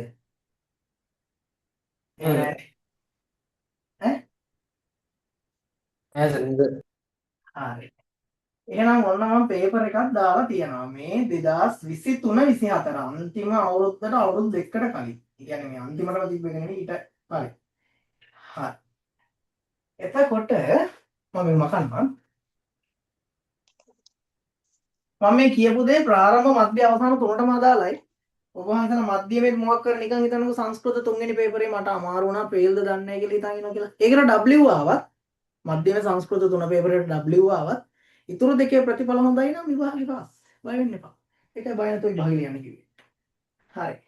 එතකොට මේ තියෙන 23 24 පේපර් එක මේ අපිට සිංහල නිර්දිෂ්ට වලට පොත් 4ක් එනවා විභාගෙට. පළවෙනි එක මොකක්ද? නිර්දිෂ්ට පොත් 4. එක කවුසිලුමින කියලා එකක් එනවා. කවුසිලුමින ඔබ වහන්සේලාට මීට කලින් හම්බෙලා තියෙනවද නැද්ද? නෑ සර්. තියෙනවා. හැබැයි පොත නෙවෙයි උද්දෘත. කොතනද කියලා කියන්න පුළුවන් නම් අනිවාර්යෙන් තියෙනවා. ජීවිලි සිංහල සාහිත්‍ය පේපර් එකට. සිංහල සාහිත්‍ය පේපර් එකේ අනිවාර්ය ප්‍රශ්නයක් නේ කවුසලමින ප්‍රශ්නේ. ඒකට අනිවාර්යෙන් පොත අපිට පොත නෙවෙයි උද්දෘත හම්බෙලා තියෙන. කියන්නේ උද්දෘත පාඩම් කරන්න වෙලා තියෙන. හරිද? ඊට පස්සේ තව එකක් තියෙනවා. මොකද්ද? අමාදම් වෑහෙනවා. අමාවතුර. අමාවතුර. ඊට පස්සේ පොත් 4යිනේ. දම්පිය අටුවා. දම්පියා අටුවා ගැටපදය. කොහොම එකකුත් තියෙනවා. ඊට පස්සේ ඊළඟ එක සිකවලඳ තිකවලඳ හා සිකවලඳ විනිස. මේ පොත් අතරින් නිකමට පොත් ගත්ත අය පොඩ්ඩක් කියන්න බලන්න මේ හතරින් ඔබ හොඳට අමාරුයි වගේ හිතුනේ කෝකද? වැඩිපුර. කවුසිලුමින. අනේ සතුටුයි. කවුසිලුමින අමාරු කියපු එක ගැන ඇත්තටම සතුටුයි. හේතුව ගොඩක් දෙනෙක් අමාරු කියන්නේ වෙන එකක් නේ. මොකද්ද? දම්පියා.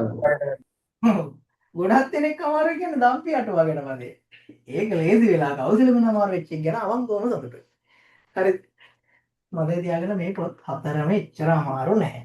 විශේෂයෙන් සිකවලඳ හා සිකවලඳ අමාවතුරින් යමුකෝ. අමාවතුරේ භාෂාව මාරම සරලයි. හරිම ලේසි. ඒක එතකොට ලොකු අමාරුකමක් නැහැ. කියවලා තේරුම් ගන්න පුළුවන්. සිකවලඳ හා සිකවලඳ විනිස මේක ඊට වඩා ලේසි. ඊට වඩා ලේසි කියන්න හේතුව ඔබ වහන්සේලා මම හිතනවා ගොඩක් දුරට උපසම්පදා වුණු අය එහෙම නැත්නම් බොහෝ දුරට උපසම්පදා වෙන්න ආසන්න වෙලා ඉන්න අය තමයි මේ කියන්නේ ස්වාමීන් වහන්සේලා මෙහෙන් වහන්සේලා තමයි ඇත්තේ. ඒ කියන්නේ විනය ශික්ෂා ගැන අදහසක් තියෙන අය තමයි ඉන්නේ. එහෙමද නැද්ද? එහෙමයි. ඔව්.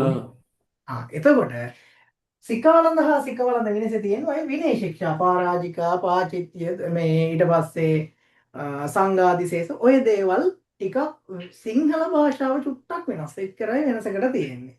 හරිද? එතකොට මේ පොත හරි ලේසි හම්බුනේ අතරම. ඊට පස්සේ දම්පියා ගැටුවා ගැටපදයට ආවොත් මේක ගොඩක් දෙනෙක් අමාරුයි කියන හේතුවක් තියෙනවා. හේතුව තමයි මම පෙන්නන්නම්කෝ. මේ තියෙන්නේ ආම්දුරවනේ මේ වහන්ස දරුවනේ මේකින් දම්පියා ගැටුවා ගැටපදින් දාපු පාඩයක්. මේක සරල සිංහලෙන් ලියන්න ඕනේ. එතකොට දැන් මේ බලන්න. කාසාවලාභං කහවත් ලැබු කංජික මත්තං කැද මතුවක් නිප්පච්චයෝ නිවහලු මෙලෝදියක් තේරෙන්නේ නැහැ. මේ සිංහලද කියලා හිතෙනවා. කිසිම දෙයක් තේරෙන්නේ නැහැ නේ කොහොමද තියෙන්නේ. හොඳට පොතේ නම හිතන්නකො මොකද්ද කියලා. දම්පියා අටුවා ගැටපදය. ධම්මපදට්ට කතාවේ තියෙන වචනවල ගැටපද. ගැටපද කියන්නේ අමාරු වචන. ගැටපද. අමාරු වචන තමයි මේකේ තියෙන්නේ. කියන්නේ අමාරු වචන වලට තේරුම් විස්තර කරලා. එතකොට මේක අපි සරල අදහස ලියද්දී අපි කාසාවලාභං කියන එකේ අදහස ලියන්න ඕනේ නෑ. ඇයි? ඒක පාලි වචනේ. එතකොට අපි කියන්නේ කාසාවලාභං යනු කහවත් ලැබු. මොන කහවත් කියන එක දන්නවනේ. මොකද කහවත් කියන්නේ? ආවාඩි. කහවත් කියන්නේ? කහවත කසාවත කියන්නේ? තිවුර නේද? ලැබු කියන්නේ ලැබුවා කියන්නේ. එතකොට අපි ඔක ලියද්දී කාසාවලාභං කහවත් ලැබු කියන එක ලියද්දී ඒකේ ඔක්කොම තේරුම් ලියන්නේ පාලි වචනේ පාලියෙන්ම ලියනවා. කාසාවලාභං යනු ඔන්න යනු කියලා එකක් අපි දානවා සිංහල තේරුම දාන්න ඕනනේ. කහවත එහෙම නැත්නම් සිවුරක් ලැබූ යන අදහසයි. ඉච්චරයි. අර සිංහල තේරුම විතරයි ලියන්න ඕනේ. ඊට පස්සේ කංජික මත්තං යනු කැඳ මතුවක්. කැඳ පමණකුත් යන අදහසයි. අර ඒ විදිහට ලියන්න තියෙන්නේ. මේක නැතුව ගොඩාක් දෙනෙක් කරන්නේ මේ පාලිගේ සිංහල තේරුමක් ලියනවා. එහෙම අවශ්‍යතාවයක් නැහැ. පාලිගේ සිංහල තේරුම් ලියලා ඉන්න ඕන නම් ඔක පාලියෙන් දෙනවා. මේක සිංහල පේපරේ. හරිද? දම්පියාටුවා ගැටපදේ තියෙන ඉතින් අමාරු වචනවල සිංහල තේරුම්. හැබැයි සිංහල තේරුම් ඊට වඩා අමාරුයිනේ අපිට. අයි පරණ අනුරාධපුර සිංහලනේ. ඒක නිසා. ඉතින් මේක අමාරු නෑ ඇත්තටම. හරි. ඊට පස්සේ කෞසිලමින. ඔන්න ඔබ වහන්සලාට පොඩ්ඩක් විතර මම හිතන්නේ මේ කියපු විදිහට අමාරු වෙලා තියෙන තැන තමයි කෞසිලමින. කෞසිලමින අමාරු ගුණේ මොකක් නිසාද? ඇත්තටම කෞසිලමිනේ භාෂාව අමාරුයි වගේ හිතෙන නිසාද? කෞසිලමින තාම පාඩම් කළේ නැති නිසාද? එහෙම නැත්නම් කෞසිලමින දැක්කහම පාඩම් කරන්න හිතෙන්නේ නැති නිසාද? පොත ඇතුළ පෙරලා බලපුවා. කවි තියෙනවා ප්‍රමාණය වැඩි සර්. ඔව්නේ ප්‍රමාණය වැඩි ගී 170 770ක් තියෙනවා. 100 නම් කොච්චර හොඳයි. 770 කොයි ලෝකෙන් අහයිද දන්නේ. අහන්නෙත් දෙකයි. අර 770ට මේ දෙකක් පාඩම් දෙකකට උත්තර ලියන්න 770ක් පාඩම් කරා. අපි නම් කරා යෝව නේද? කරන්න වෙනවා ඒක. ඒකට හේතුව 770ම පාඩම් කරන්න ඕනේ නැහැ. හැබැයි මුල් 100 අනිවාර්යෙන් පාඩම් කරන්න. පළවෙනි 100 තියෙනවනේ. එතනින් එහාට එපා කියන එක නෙමෙයි කියන්නේ. පළවෙනි 100 අනිවාර්යෙන් පාඩම් කරන්න. මේ හැම එකකම අපි පාඩම් කරන්නේ අර්ථ. පළවෙනි 100 පාඩම් කරන්න කීපකේ හේතුව හාමුදුරුවනේ අපිට මේ පළවෙනි 100 ඇතුලේ හම්බ වෙනවා වචන ටිකක්. ඒ වචන ටිකෙන් අපිට ඉතිරි 670ම ඇදගෙන ගිය හැකියි. පළවෙනි 100 ඇතුලේ අපිට හම්බ වෙනවා වචන. ඒ කියන්නේ වචන ටිකට අපි හුරු වෙනවා. ඒ ටිකෙන් ඊට පස්සේ ඔබ වහන්සේලා 100න් එහාට නිකන් 10ක් 20ක් විතර ඉස්සරහට ගිහින් බලන්නකො. නිකන් සරල ඔබ වහන්සේලාට අදහසක් ගන්න පුළුවන්. ඒ නිසා පළවෙනි 100 අනිවාර්යෙන් පාඩම් කරන්න. හරිද? ඒ දේවල් අපි පන්තියේදී පසුවට කතා කරමු වෙල්ඩික් කරන විදිහ එහෙම. ඊට පස්සේ ඉතින් මේ තියෙන්නේ පරිවර්තන ටික. හරිද? දැන් මේ තියෙන්නේ මේ මොකද්ද? මේ අමාවතුනේ. එකල්හි රජ ඊතාමන වේගී විසගෙන ගොවිකම් කට්ටියනට බිජුබත් හදුලු කැඳි සිහිවැල් දින බර සාමාන්‍යයෙන් මේ කියන්නේ අපිට අදහසක් ගන්න පුළුවන් විදිහට තමයි අමාවතුලේ තියෙන අමාවතුල කොහොමත් අමාරු නෑනේ. ඉතින් ওই විදිහට තමයි තියෙන්නේ සිංහල එක පේපරේ පොත් 4. එතකොට මේ 4ෙන් අපිට විචාර ලියන්න එනවා විචාර 4ක් පොත් 4ෙන් එක පොතකට එක ගානේ. අපි ලියන්නේ 3කට විතරයි. එතකොට ක්ලාස් එකේදී ඔබ වහන්සේලාට විචාරවලට අදාළ විචාරවලට අවශ්‍ය උද්දෘත සියල්ලම ලැබෙනවා. විචාරවලට අදාළ දේවල් උද්දෘත ලැබෙනවා කියන්නේ උද්දෘත විතරක් දීලා නිකන් ඉන්නේ නැහැ. සිංහල, පාලි, සංස්කෘත මේ භාෂා තුනටම අදාළව විචාරයක් ලියන විදිහේ ඉඳලා කියන්නේ විචාර පිළිබඳවත් අපි කතා කරනවා පන්තියේදී. විචාර ලියන්න අමාරු අය අදටත් ඇති. දැනටත් ඇති. ඒ නිසා විචාරයක් පිළිවෙලකට ලියාගෙන යන විදිහේ ඉඳලාම කතා කරනවා. හරියටම කියනවා විචාර ලියවනවා උද්දෘත දීලා. right. එහෙම තමයි මේ වැඩ කටයුතු ටික කරන්නේ. මේ සිංහල එක පේපර් එක. සිංහල 2 පොඩ්ඩක් අලුත් විෂයක් අපිට එකතු වෙන අලුතෙන් එකතු වෙන අලුත් විෂයක් තමයි සිංහල 2 මේ තියෙන්නේ. සිංහල දෙවැනි ප්‍රශ්න පත්‍රයේ අපිට හාමුදුරනේ තියෙනවා මුලින්ම පළවෙනියටම තියෙන සෙල් ලිපි ටිකක්. අපිට පොතක් ගන්න තියෙනවා සීගිරි ගීහා පුරාලිපි කියලා. ඒ පොත දෙකක් විදිහට ගන්න තියෙනවා. පුරාලිපි වෙනම සීගිරි ගී වෙනම. නැත්නම් සීගිරි ගීහා පුරාලිපි කියන එක එකටම ගන්නත් තියෙනවා. හරිද? එතකොට ඒ සීගිරි ගීහා පුරාලිපි වලින් ඔබ වහන්සේලාට මේ ප්‍රශ්න පත්‍රයේ පළවෙනි ප්‍රශ්න පත්‍රය සිංහල දෙවෙනි ප්‍රශ්න පත්‍රය හැදෙන්නේ. ඒ පේපරේ නම තමයි වෙන අවුරුදු වල නම් ආවේ කියන්නේ ප්‍රාරම්භ මධ්‍යයේදී ආවේ නම් ව්‍යාකරණනේ. මේ කියන්නේ භාෂාව හා භාෂා ඉතිහාසය. තව විදිහකට කියනවා නම් මේකට අපි කියනවා මොකක්ද කියලාද? වාග් විද්‍යා පේපර් එක. වචන හැදුනේ කොහොමද? භාෂාව හැදුනේ කොහොමද? ඕක තමයි කතා කරන්නේ. පේපර් 3ක් එනවා. සිංහල වලට එකයි, පාලි වලට එකයි, සංස්කෘත වලට එකයි. සංස්කෘත වල වාග් විද්‍යාව ඉගෙන ගත්ත කෙනාට පාලි එකත් ලේසි, සිංහල එකත් ලේසි, අය ප්‍රාකෘත එකක් එනවා ඒකත් ලේසි. හරි. එතකොට මෙතනදී අපි මේ පළවෙනි පිටුවේ තියෙන සෙල් ලිපි පාඩ මේවායි සරල අදහස් ලියන්න ඕනේ. ඊට පස්සේ පොඩි ප්‍රශ්න ටිකක් අහනවා. සිංහල භාෂාව හැදුනේ කොහොමද? සිංහල භාෂාව ගෙනාවේ කවුද? සිංහල භාෂාවේ වචන හැදුනේ කොහොමද? ඔය දේවල් වලට නිබන්ධන තුලින් අපි සම්පූර්ණයෙන්ම කතා කරන හඳුරන්නේ. ඔබ වහන්සේලා පොත් ගනිද්දී මතක තියාගන්න ගන්න ඕනේ නිර්දිෂ්ට පොත් ටික විතරයි. නිර්දිෂ්ට පොත් පමණයි ගන්න ඕනේ පන්තියට එනවා නම්. ආදිසේවත් කවුරුරි පන්තියට එන්නේ නැතුව තනියම වැඩ ටික කරගන්නවා කියලා හිතනවා නම් අවශ්‍ය පොත් ටික ඔක්කොම ගන්න. එහෙම නැත්නම් පන්තියට සම්බන්ධ වෙනවා නම් නිර්දිෂ්ට පොත් විතරක් ගන්න. සිංහල පළවෙනි පේපරේ පොත් 4 ගන්න. දෙවෙනි පේපර් එකට තියෙනවානේ මම ඉස්සෙල්ලා කිව්වේ සීගිරි ගීහා පුරාලිපි කියලා පොත. ඒ පොත නම් ගන්න වෙනවා. ඒ පොත ගන්න වෙන හේතුව තමයි හාමුදුරුවනේ ඒ පොත නිර්දිෂ්ටයි. ඒ නිසා ඒකත් ගන්න ඕනේ. මේ භාෂා ඉතිහාසයට පොත් මොකුත් ගන්න අවශ්‍ය නැහැ. මොකද මේ හැම එකකටම අදාළව හැම පාඩමකටම වෙනම නිබන්ධන හදලා තියෙනවා. ඒ නිබන්ධන වහන්සලාට දෙනවා. ඒ නිබන්ධන ඇතුලෙන් තමයි පන්තියේ කෙරීගෙන යන්නේ. ඊට පස්සේ සිංහල 3 පේපරයට ගියොත් එහෙම මේ තමයි අපිට තියෙන මේ ලේසිම පේපර් එකක්. ලේසිම පේපර් එකක් කියන්න හේතුව තමයි ප්‍රශ්න 5කට පමණක් පිළිතුරු සපයන්න. කොහොමද දෙන්නේ? ඔක්කොම ප්‍රශ්න දෙන්නේ 9. ඒ කියන්නේ ප්‍රශ්න 4ක්ම අතහැරියකි. පේපරෙන් භාගයට භාගයක් අතහැරියකි. අපිට කැමති ප්‍රශ්න 5ක් ලියුවකි 5ම විචාර. අපිට උද්දෘත ටිකක් විතරයි ඕනේ මේකට අදාළව. ඉතින් මේකටත් අපි වෙනමම කතා කරනවා. මේ විචාරවලට මේ ප්‍රශ්න වලට අදාළව අපි වෙනමම පන්තියේදී ඉගෙනීම් සිද්ධ කරනවා. ඒ සිංහල සාහිත්‍ය ඉතිහාසයට අදාළව නිබන්ධන ලබා දෙනවා. ඒකට පොත් ගන්න අවශ්‍ය නැහැ. මේකෙදි අර හැම අවුරුද්දෙම එන ප්‍රශ්න ටිකක් තියෙනවා හඳුරන්නේ. සමහර ප්‍රශ්න තියෙනවා හැම අවුරුද්දෙම එන්නේ නැහැ. සමහර ඒවා තියෙනවා හැම අවුරුද්දෙම එනවා. ඉතින් අර ඉන්නේ නැති ඒවට අපි පාඩම් කරනවට වඩා ලේසියෙන් ඉන්න ටික පාඩම් කරගන්නේ. ඒ එන ටිකට අදාළව තමයි වැඩි අවධානයක් දෙන්නේ. ඊට පස්සේ සිංහල 4. සිංහල 4 එකේ නම කාට හරි කියන්න පුළුවන්. සිංහල 4 එකේ නම. මතක කෙනෙක් ඉන්නවද කවුරු හරි? ප්‍රාකෘත ඈ? පුරාවිද්‍යාව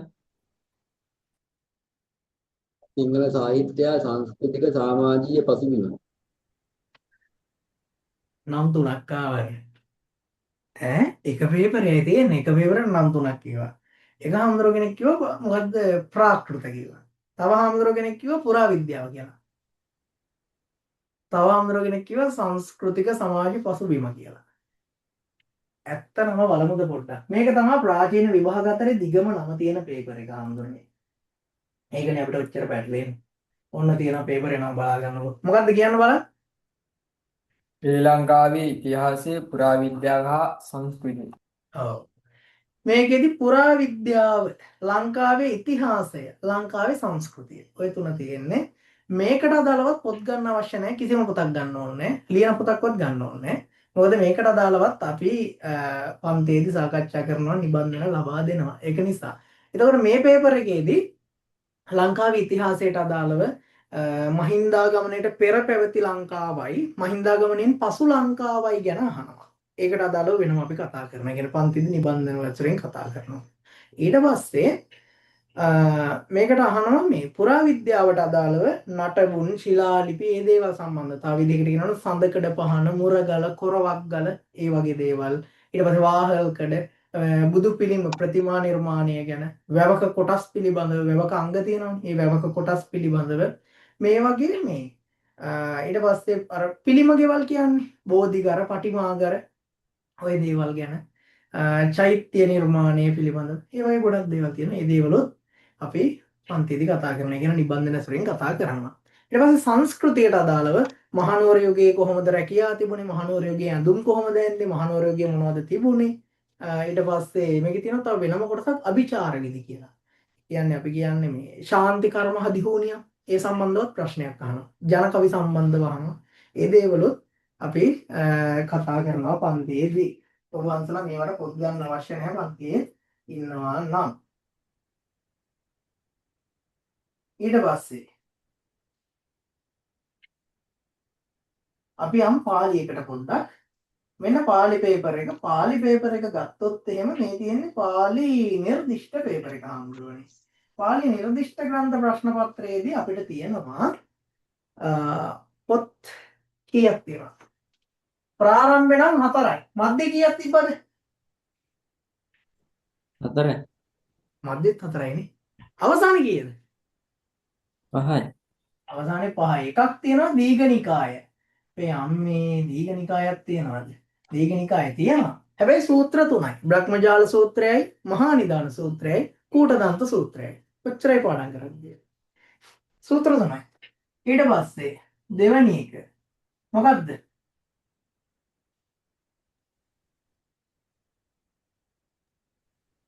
උරගවග්ගය සුත්ත නිපාතේ.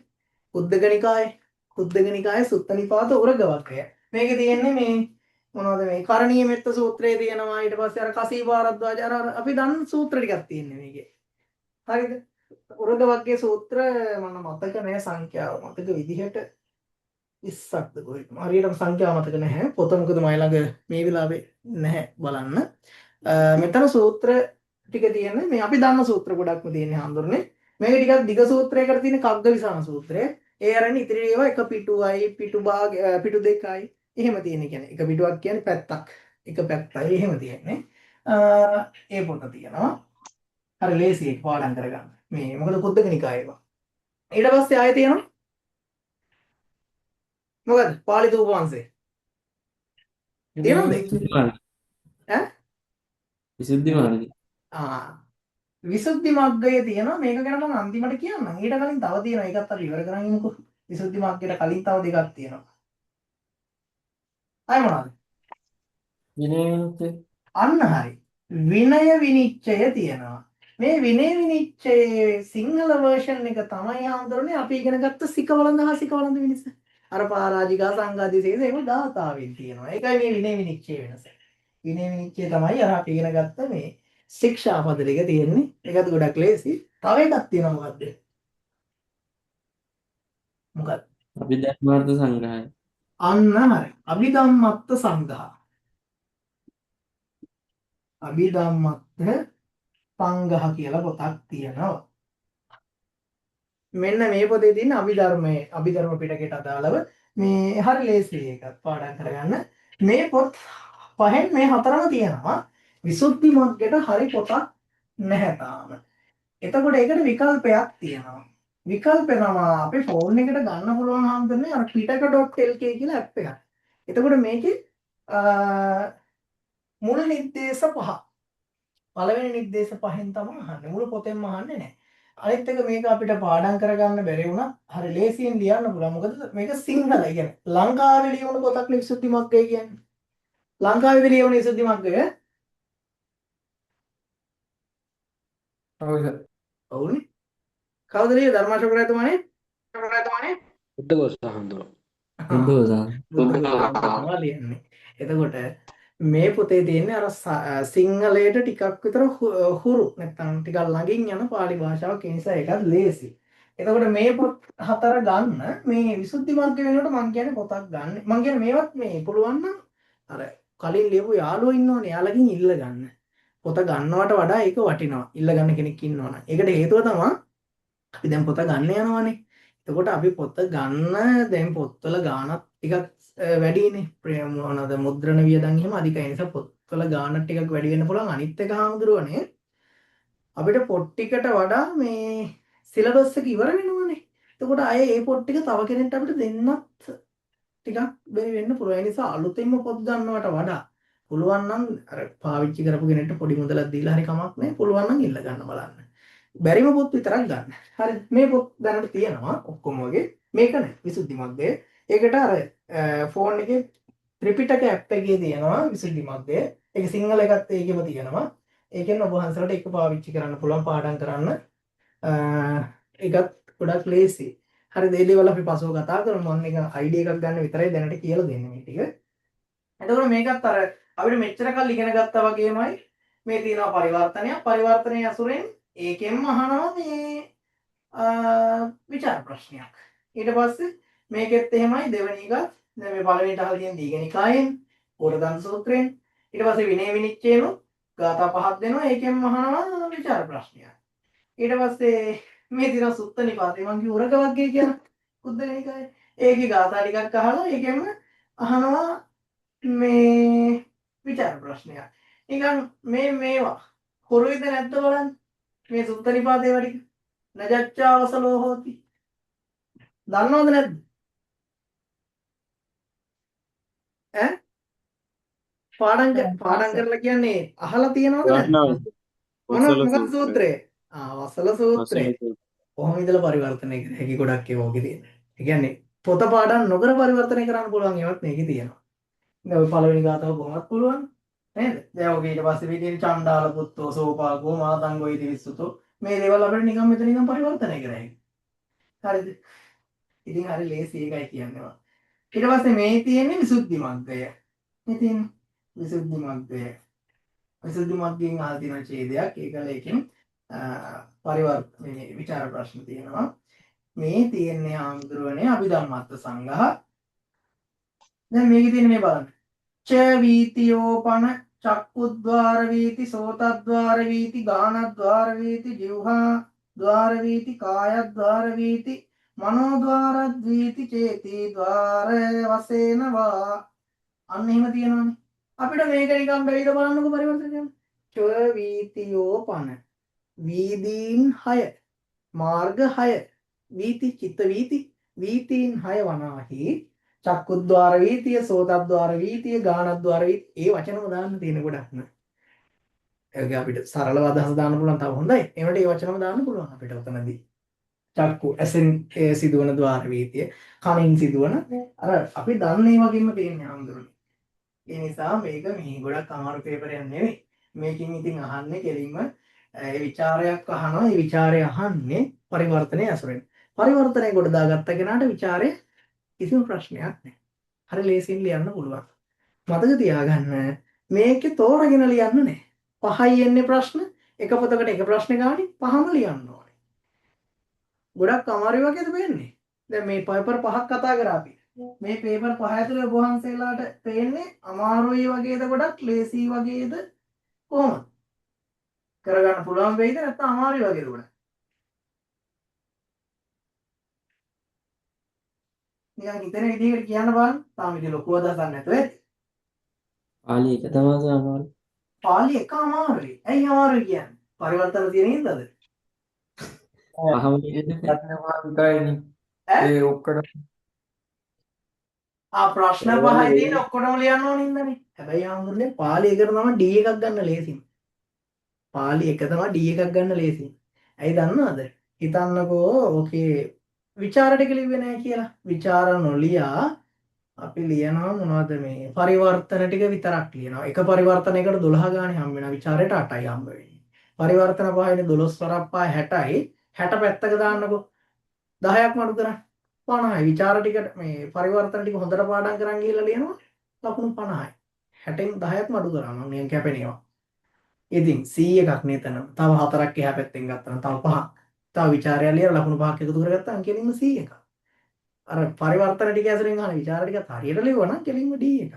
ඒක අමාරු නෑ. හැබැයි පොඩි දෙයක් කියන්න. කිසිම දෙයක් අමාරුයි කියලා පටන් ගන්න කලින් ඔළුවට දාගන්න එපා. ඊට පස්සේ ඒක පේන්නේම අමාරු විදියට. මේක ඇත්තටම ලේසි. ඇයි ලේසි වෙන්න හේතුව? උරග මේ සුත්ත නිපාත උරග වගේ පාඩම් කරන්න තියෙන්නේ හරියම අඩුවෙන්. වසල සූත්‍රය, පරාභව සූත්‍රය, මේ කරණීය මෙත්ත සූත්‍රය ඒවා තියෙනවා. ඒව අපි දන්නේමනේ ගොඩක්ම. හරි ලේසි. ඕකේ අලුතෙන් දෙක තුනක් එකතු වෙලා තියෙන පොඩි පොඩි දේවල් ටිකක් විතරයි. දීඝනිකායේ සූත්‍රය ගොඩක් අමාරු වෙන්නේ නෑ. දීඝනිකායේ සූත්‍ර 3යි. ඒක අමාරු වෙන්නේ නැති වෙන්න හේතුව තමයි මොකද්ද? දීඝනිකායේ සූත්‍ර තියෙන කතන්දරයක් වගේ. ඒතකොට කතන්දරය වගේ අමාරු වචන තැන් දෙක තුනක ඉතින් හම් වෙනව නැතුවම නෙවෙයි. ඒවා අපි ඉගෙන ගන්නවනේ. එතකොට දීඝනිකායේ සූත්‍රවලදී ඔබ වහන්සේලාට කතන්දරේ වගේ ලියාගෙන යන්න තියෙන ඒවා මේ සුතන් කියලා පටන් ගත්තාම එහෙම ලියාගෙන යන්න තියෙන්නේ. ඊට පස්සේ විනය විනිශ්චයෙන් නම් චුට්ටක් මහන්සි වෙන්න ඕනි. හැබැයි ඒ මහන්සි වෙන්න ඕනි ગાතා තියෙන නිසා. විනය විනිශ්චයත් එච්චර අමාරු නෑ. මොකද ඒකේ තියෙන විනය ශික්ෂාපද දන්න නිසා ගලපලා ලියා ගන්න පුළුවන්. අභිධම්මත්ත සංග්‍රහය මම දැන් කියලාම පෙන්නුවානේ. ඒ වචනම දාලා අපිට ලියන්න පුළුවන්. චක්කු වීති කියන්නේ අපිට ඒකම ලියුවේ චක්කු වීතිය කියලා. ගාන වීති කියවම ගාන වීති කියලා. නැත්නම් අපිට මේ වචන තේරුම ලියන්නත් පුළුවන්. චක්කු වීති කියපුවාම ඇසුරු කරගෙන ඇසින් සිදුවන වීති, චිත්ත වීතිය. අන් එහෙම ලියන්නත් පුළුවන්. එතකොට ඒකත් ලේසියි. විසුද්ධි මග්ගය විතරේ පොතක් නැත්තේ. හැබැයි විසුද්ධි මග්ගයත් ලේසි හාමුදුරනේ. පොඩි කොටස් ටිකක් පාඩම් කරගන්න තියෙන. අර මං කියමු පිටක ඇප් එක දාගන්න. ෆෝන් එකක් හැමෝටම තියෙනවානේ. නැත්නම් Zoom එකට එන්න බැහැනේ. කම්පියුටර් එකටත් දාගන්න පුළුවන්. මැෂින් එකට දාගන්න පුළුවන්, ලැප් එකට දාගන්න පුළුවන්. ඒකෙන් මේකත් පොඩ්ඩක් අපි පාඩම් කරගමු. මේක ලේසි. ඔළුවට දාගන්න එපා අමාරුයි කියන එක දැන් ඕන. ඇත්තටම මේක අමාරු නෑ. ඒකයි කියන්නේ. හරි. එතකොට පාලි දෙක පේපරේ. පාලි භාෂාව, භාෂා ඉතිහාසය, පද්‍ය රචනා. ඔන්න අලුතෙන් එකක් ප්‍රාචීන අවසානයේදී එකතු වෙනවා. වාග් විද්‍යාව අලුතෙන් එකතු වෙනවා. පුරා විද්‍යාවත් එකතු වෙනවනේ සිංහල වල ඔන්න අලුතෙන් එකතු වෙන්නේ මොනවද? පළවෙනි එක නිර්දිෂ්ට. ඒක අලුතෙන් නෙවෙයිනේ. දෙවෙනි එක භාෂා ඉතිහාසය නැත්නම් වාග් විද්‍යාව. ඔන්න ඒක අලුතෙන්. තුන්වෙනි එක සාහිත්‍ය ඉතිහාසය අලුතෙන් නෙවෙයිනේ. හතරවෙනි එක පුරා විද්‍යාව අලුතෙන්. සිංහල වලට අලුතෙන් දෙකක් එකතු වුණා.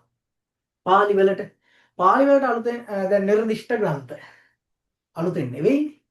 කලිනුත් අපි ඉගෙනගෙන තියෙන නිර්දිෂ්ට ග්‍රන්ථ. දීලා තියෙන පොත්වලට උත්තර ලියන්න. ඊට පස්සේ මෙන්න එකතු වුණා පාලි වාග් විද්‍යා පේපරේ. මේකෙදි පාලි සංස්කෘතයි මධ්‍යමයට තිබ්බේ ගද්‍ය රචනා ලියන්න. අවසානට තියෙන පද්‍ය රචනා ලියන්න.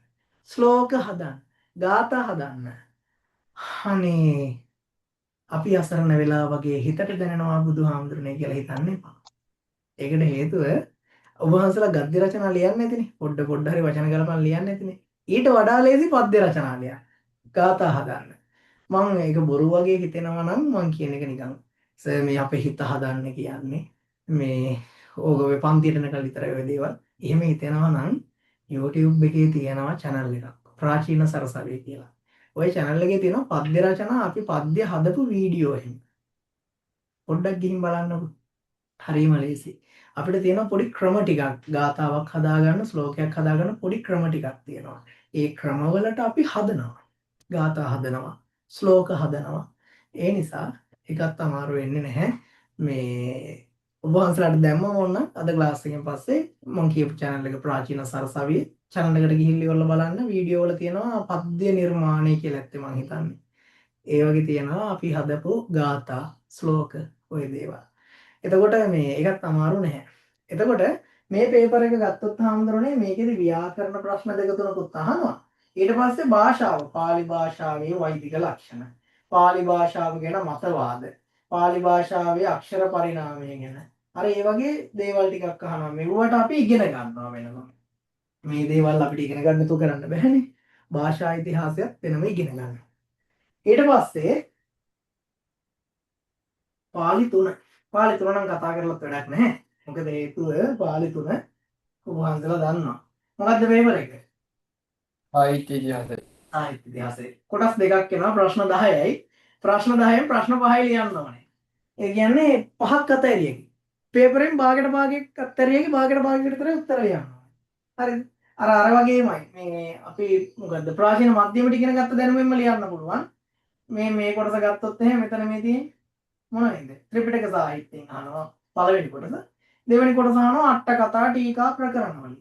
ඉතින් අපිට පළවෙනි ත්‍රිපිටක සාහිත්‍යයෙන් 3ක් ලියලා අටුවා ටීකා අටුවා ප්‍රශ්නේ ටීකා ප්‍රශ්නේ ලිව්වම හරි. එහෙම නැත්නම් අපිට ඕනනම් ත්‍රිපිටක සාහිත්‍යයෙන් 2ක් ලියලා අනිත් ඒ වගේ 3ක් ලියන්නත් පුළුවන්. ඉතින් අපි මේ දේවල් වලට පන්තියේදී ඉගෙන ගන්න කතා කරමු. ඒ නිසා එකක් ගැටලුවක් තියාගන්න එපා. මේකට පොත් ගන්න ඕනේ නැහැ. නිර්දිෂ්ට විතරයි ගන්න ඕනේ. ඊට පස්සේ ඔන්න අලුතෙන් එකතු වුණු විෂය කොටස. මොකක්ද? ප්‍රාකෘත. ප්‍රාකෘත. ගොඩක් දෙනෙක් හිතාගෙන ඉන්නේ මේක සංස්කෘත ඇතුලේ තියෙන එකක් කියලා. සංස්කෘත පේපර් ඇතුලේ නෑ. පාලි එක නිර්දිෂ්ට ග්‍රන්ථ. දෙක තුල මේ මොකද්ද? භාෂා ඉතිහාසය හා පද්‍ය රචනා. 3 සාහිත්‍ය ඉතිහාසය. පාලි 4 ප්‍රාකෘත. ප්‍රාකෘත කියන්නේ පාලි 4 වෙනි ප්‍රශ්න පත්‍රය. පාලි 4. එතකොට මේ ප්‍රාකෘත පේපර් එකට නැත්තම් මේ පාලි 4 වෙනි ප්‍රශ්න පත්‍රයට අදාළවත් අපි වෙනමම කතා කරනවා. මේ වෙනම නිබන්ධන කිහිපයකුත් ලැබෙනවා මේ පේපරේ. ප්‍රාකෘත කියපුවම අලුත් විෂයක්නේ. එතකොට ටිකක් බයත් හිතෙනවා. හැබැයි මේකත් ලේසි මේ පේපරේ. මේකේ කොටස් දෙකක් එනවා. මේකෙත් තියෙනවා නිර්දිෂ්ට ග්‍රන්ථයි පරිවර්ත මේ ව්‍යාකරණයි. පළවෙනි කොටසෙන් අහන්නේ නිර්දිෂ්ට ග්‍රන්ථ පොත් 4ක් තියෙනවා. ගාථා සප්තසති, අශෝක ලිපි, ඊට පස්සේ ගාථා සප්තසති, අශෝක ලිපි, උත්තරාධ්‍යයන මහාකාව්‍ය, උත්තරාධ්‍යයන උත්තරාධ්‍යයන. උත්තරාධ්‍යයන. ප්‍රාකෘත ප්‍රකාශ ඕනේ වෙන්නේ ව්‍යාකරණ වලට. ඒක ඔබ වහන්සේලා ගන්න ඕනේ නෑ. මම මේ කියපු ටික ගත්තා නම් ඇති. අශෝක ලිපි, ඊට පස්සේ උත්තරාධ්‍යයනේ, සේතුබන්ධය, ගාථා සප්තසති. ඔය 4න් පොත් 3කට විතරයි ලියන්න ඕනේ. ඒ කියන්නේ 3ක් ගත්තා නම් ඇති කැමති පොත් 3ක්. ඕකෙන් අශෝක ලිපි අනිවාර්යෙන් ගන්න. ඒක ලේසි. ඊට පස්සේ උත්තරාධ්‍යයනයත් ලේසි. මොකද ඒක ටිකක් ධම්මපදේ වගේ. අපේ ධම්මපදේ තියෙන මේ වගේ උත්තරාධ්‍යයනයත් ඒක නිසා ඒකටත් අපිට පිළිතුරු ලියා ගන්න පුළුවන් පරිවර්තන. ඊට පස්සේ ගාථා සප්තසතියක් ටිකක් හොඳයි. රසවින්දනයක් හොඳයිනේ. ගාථා සප්තසතියක් ටිකක් හොඳයි. ආයි තියෙනවා සේතුබන්ධ මහා කාව්‍ය. ඒකත් ගැටලුවක් නෑ. හැබැයි ඔබ වහන්සේලාට කැමති නම් ඕකෙන් පොත් 2කට ලියන්නත් පුළුවන් 3කට ලියන්නත් පුළුවන්. ඔය කියපු පොත් 4න් එකක් කොහොමත් අත්හැරියකි. කැමති නම් 3කට ලියන්න පුළුවන් නැත්නම් 2කට ලියන්න පුළුවන්. පොත් 3කට ලිව්වොත් ව්‍යාකරණ 2යි ලියන්න ඕනේ. පොත් 2කට ලියනවා නම් ව්‍යාකරණ ප්‍රශ්න 3ක් ලියන්න ඕනේ. දෙක කොටසෙන් ප්‍රශ්න 3ක් ලියන්න ඕනේ. එතකොට ඔබ වහන්සේලාට තෝරගන්න පුළුවන් මොකද කරන්න කියන එක. ඒක එකපාරම මේවා කරන්න යන්න ඕනේ නැහැ. සාමාන්‍යයෙන් අශෝක ලිපි ගන්න. ඊට පස්සේ ගාථා සප්තසතිත් ගන්න. ඊට පස්සේ උත්තරාධ්‍යයනයත් මම හිතනවා ලේසි වෙයි. ඒක පොඩ්ඩක් බලන්න. අර පොත් දෙක අනිවාර්යෙන් ගන්න. ඒ දෙකට කොහොමද ලියන්න පුළුවන්. පොඩ්ඩයි පාඩම් කරන් තියෙන එකයි. ඉතින් මේ තියෙන්නේ ඒ ප්‍රාකෘත පේපර් එක. ප්‍රාකෘත පේපර් එකේ නිර්දිෂ්ට ටික මේ තියෙන්නේ. ඊට පස්සේ මේ තියෙන්නේ ඒකේ ව්‍යාකරණ ප්‍රශ්න. ඒ ප්‍රශ්න ටිකට කෙලින්ම උත්තර ටික ලියන්න තියෙන්නේ. මේ ප්‍රාකෘත පේපර් එකේ මේ ප්‍රාකෘත භාෂා 6ක් ගැන ඉගෙන ගන්න තියෙනවා. ඒ කියන්නේ බය වෙන්න එපා භාෂා 6ක් අපිට ඉගෙන ගන්න තියනවාද කියලා නෑ. භාෂා 6ක ලක්ෂණ ටිකක් ඉගෙන ගන්න තියෙනවා. ඒවට වෙනම වහන්සලට නිබන්ධන ලැබෙනවා. මේකට ව්‍යාකරණ පොත් මුකුත් ගන්න ඕනේ නැහැ. අර නිර්දිෂ්ට විතරක් ගත්තාම ඇති. නිර්දිෂ්ට පොත් ගත්තේ නැති අයට මම වීඩියෝ එකක් කරලා තියෙනවා. මම මේ වීඩියෝ එකේ ලින්ක් එක අද ක්ලාස් එකෙන් පස්සේ දාන්නම්. එතකොට වහන්සලට මේ වීඩියෝ එක බලලා ගන්න ඕනි පොත් මොනවද කියන එක තෝරගන්න පුළුවන්. මම ඔය කියපු පොත් ටික විතරක් ගන්න ෆොටෝස් එක්ක මේ වීඩියෝ එකේ මම දාලා තියෙනවා. ඒ පොත් ගත්තාම ප්‍රමාණවත්. නිර්දිෂ්ට විතරයි. ඊට පස්සේ අපි අන්තිම විෂයට යනවා. ඔන්න හැමෝම ආසාවෙන් පුන බලන් හිටපු ඒ විෂයට මොකද්ද විෂය? සංස්කෘත. සංස්කෘත. අපි නම් එහෙම බලන් හිටියේ නෑ නේ. සංස්කෘත පොත් හාමුදුරනේ තියෙනවා නිර්දිෂ්ට පේපර් එකට කීයක්ද? පොත් තියෙනවා 5. පළවෙනි එක මොකද්ද? ඍග්වේද. ඍග්වේදය. ඊට පස්සේ ඊළඟ එක ශිලාලිපි. ශිලාලිපි. ඊට පස්සේ ඊළඟ එක අභිඥාන සාකච්ඡා. ආ ඊළඟ එක ඔන්න මොකද්ද? අභිඥාන ශාකුන්තලා. ඊළඟට කුමාර සම්භවය. කුමාර සම්භවය මහා කාව්‍යයක්. ඊළඟට තව එකක් තියෙනවා. කාදම්බරි. කාදම්බරි. පොත් 5යි. ප්‍රාරම්භයට නම් 3, මධ්‍යමයට 4යි. ඒකෙනුත් එකක් අත්හැරියෙකි. අවසාන පොත් කීයක් තියෙනවද? 5ක්. 5ක් තියෙනවා. හැබැයි පේපරේ බලන්නකො. එක කොටසින් ප්‍රශ්න 3ක්ද? එක කොටස තියෙන පරිවර්තන. පරිවර්තන 3යි ලියන්න ඕනේ. ඒ කියන්නේ පොත් 5න් පාඩම් කරන්න ඕනේ පොත් 3යි. 5ක් තියෙනවා. අපි ලියන්නේ 3කට විතරයි. හරි. එතකොට පොත් දෙකක් අතරලම දැන් මේකේ. මේක ඍග්වේදයේ තෝරගන්න, ශිලාලිපි තෝරගන්න. ඍග්වේදයත් ලේසි, ශිලාලිපිත් ලේසි. මොකද පොඩ්ඩයි තියෙන්නේ පාඩම් කරන්න. ඍග්වේදයේ තියෙන්නේ පොඩි කොටස් 4ක්. ශිලාලිපි වල තියෙන සෙල්ලිපි 2ක්. සාමාන්‍යයෙන් පිටු 5ක් ඇති සෙල්ලිපි දෙකම. ඊට පස්සේ කුමාර සම්භවයේ අභිඥාන ශාකුන්තල කාදම්බරි. මේ තුනෙන් කැමති එකක් තෝරගන්න ඔබ වහන්සලාට පුළුවන්. මේ තුනම ගන්න එපා. මේ තුනෙන් කැමති එකක් ගන්න. එකක් තෝරගන්න ඔබ වහන්සලාට පුළුවන්. කුමාර සම්භවය කියන්නේ ස්වප්න වාසව මේ කුමාර සම්භවය කියන්නේ සෞන්දරානන්දේ වගේ පොතක් මහා කාව්‍යයක්. අභිඥාන ශාකුන්තලා කියන්නේ ස්වප්න වාසව දත්තා වගේ නාට්‍ය පොතක්. කාදම්බරි කියන්නේ දශකුමාර චරිතය වගේ ගද්‍ය පොතක්. නිකන් මේ තුනෙන් එකයිනේ තෝරගන්න ඕනේ. තෝරගන්න නෙවෙයි වැඩිපුරම අයින් කරන්න හිතෙන නිකන් එපා බුදු අම්මෝ එපා වගේ නිකන් හිතෙන්නේ කොයි පොතද? මේක සෞන්දරානන්දේ වගේ, මේක ස්වප්නවාසව දත්තා වගේ, දශකුමාර චරිතය වගේ.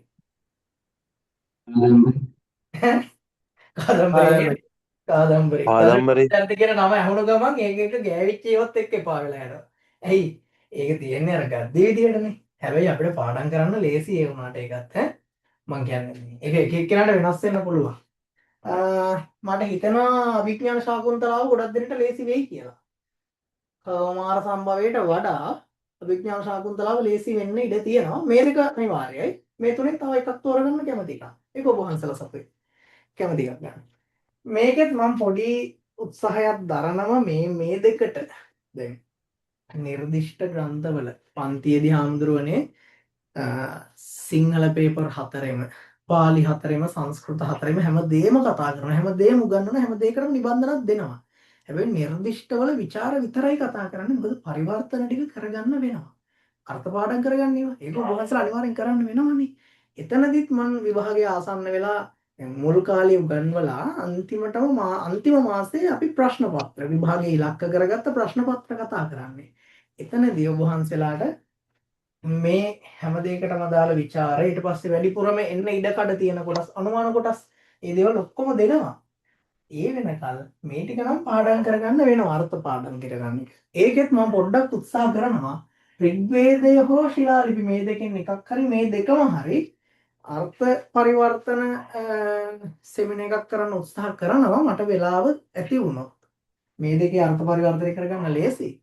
පොඩි කොටස් ටිකක් තියෙන. ඒ නිසා මාත් පොඩ්ඩක් උත්සාහ කරනවා ඔබ වහන්සේලාට අර්ථ පරිවර්තනයේට ඒ දෙකේ පොඩි නිබන්ධනයක් ලබා දෙන්න උත්සාහ කරන නිබන්ධනයක් කියන්නේ දේශනයක් කරන්න වීඩියෝ එකක් YouTube වීඩියෝ විදිහට හරි කරන්න උත්සාහ කරනවා. ඒක පොඩ්ඩක් බලන්න ඕනේ. කොහොමද මේ දෙක ලේසි. මම මේ තුනෙන් කැමති එකක් තෝරාගෙන ලියන්න තමයි තියෙන්නේ.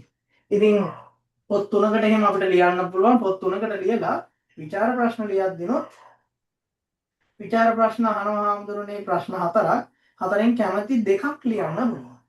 හරියට ලේසි සංස්කෘත නිර්දිෂ්ට පේපරේ පොඩි කොටසක් තියෙනවා. ඊට පස්සේ සංස්කෘත භාෂා ඉතිහාසය මේකේ මේ බලන්න මේ භාෂා ඉතිහාසයේ පේපරේ භාෂා ඉතිහාසයේ පද්‍ය රචන. අර මං කිව්ව භාෂාව හැදුණු විදිහ අන්න ඒ ගැන තියෙන පේපර් එක. මේ පේපර් එකේ මේ තියෙන්නේ කෙටි ප්‍රශ්න 10ක් අහනවා.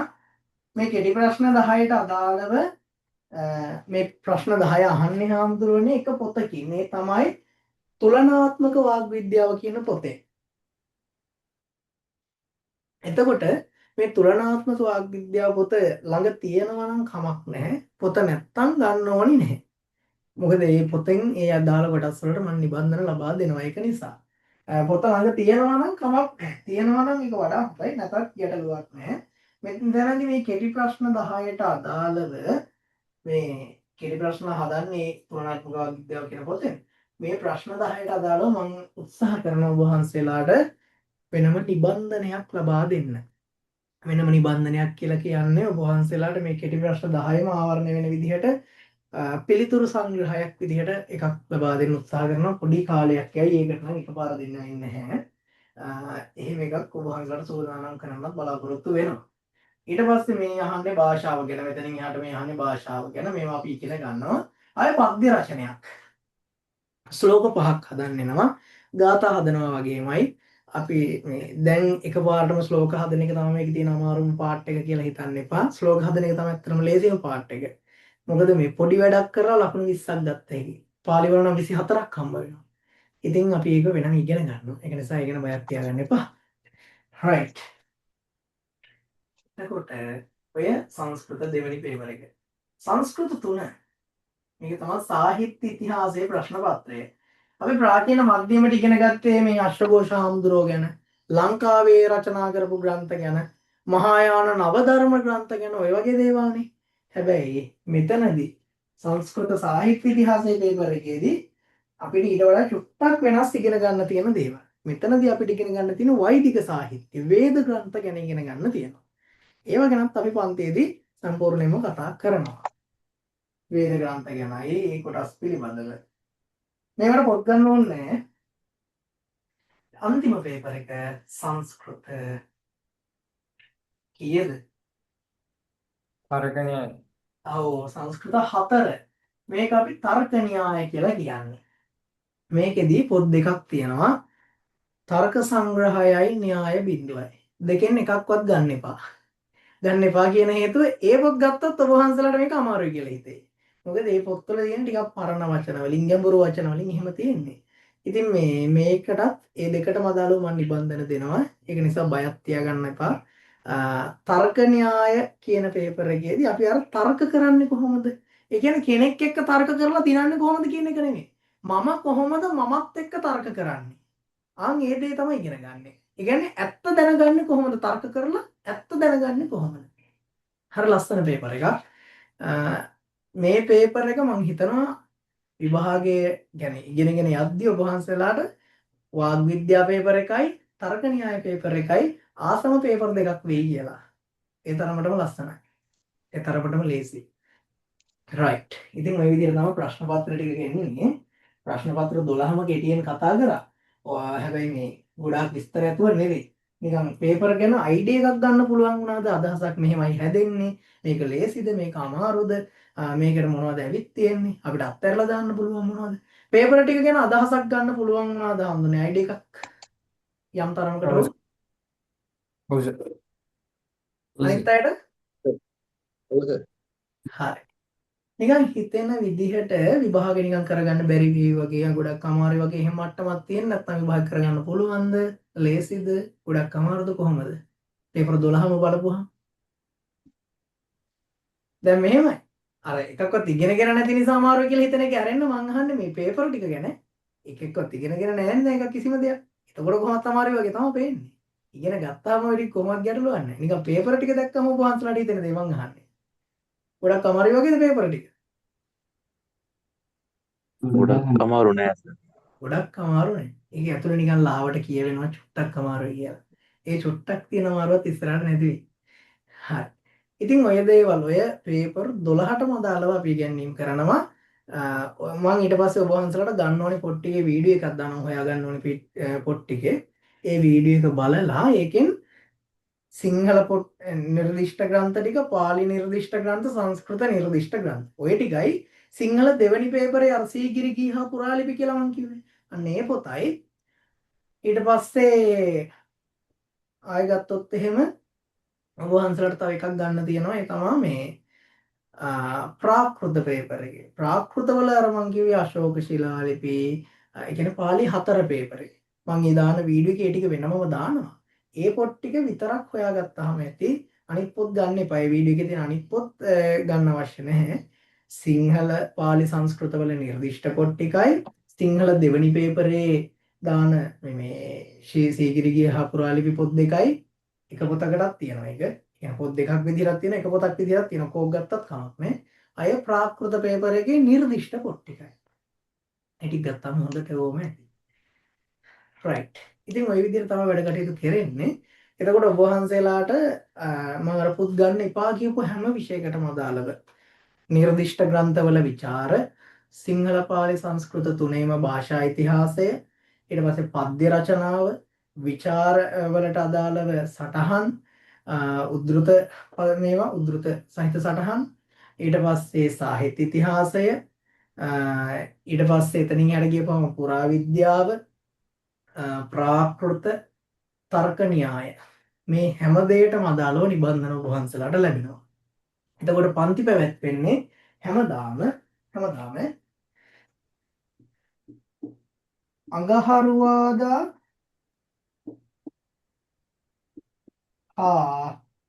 සිකුරාදා.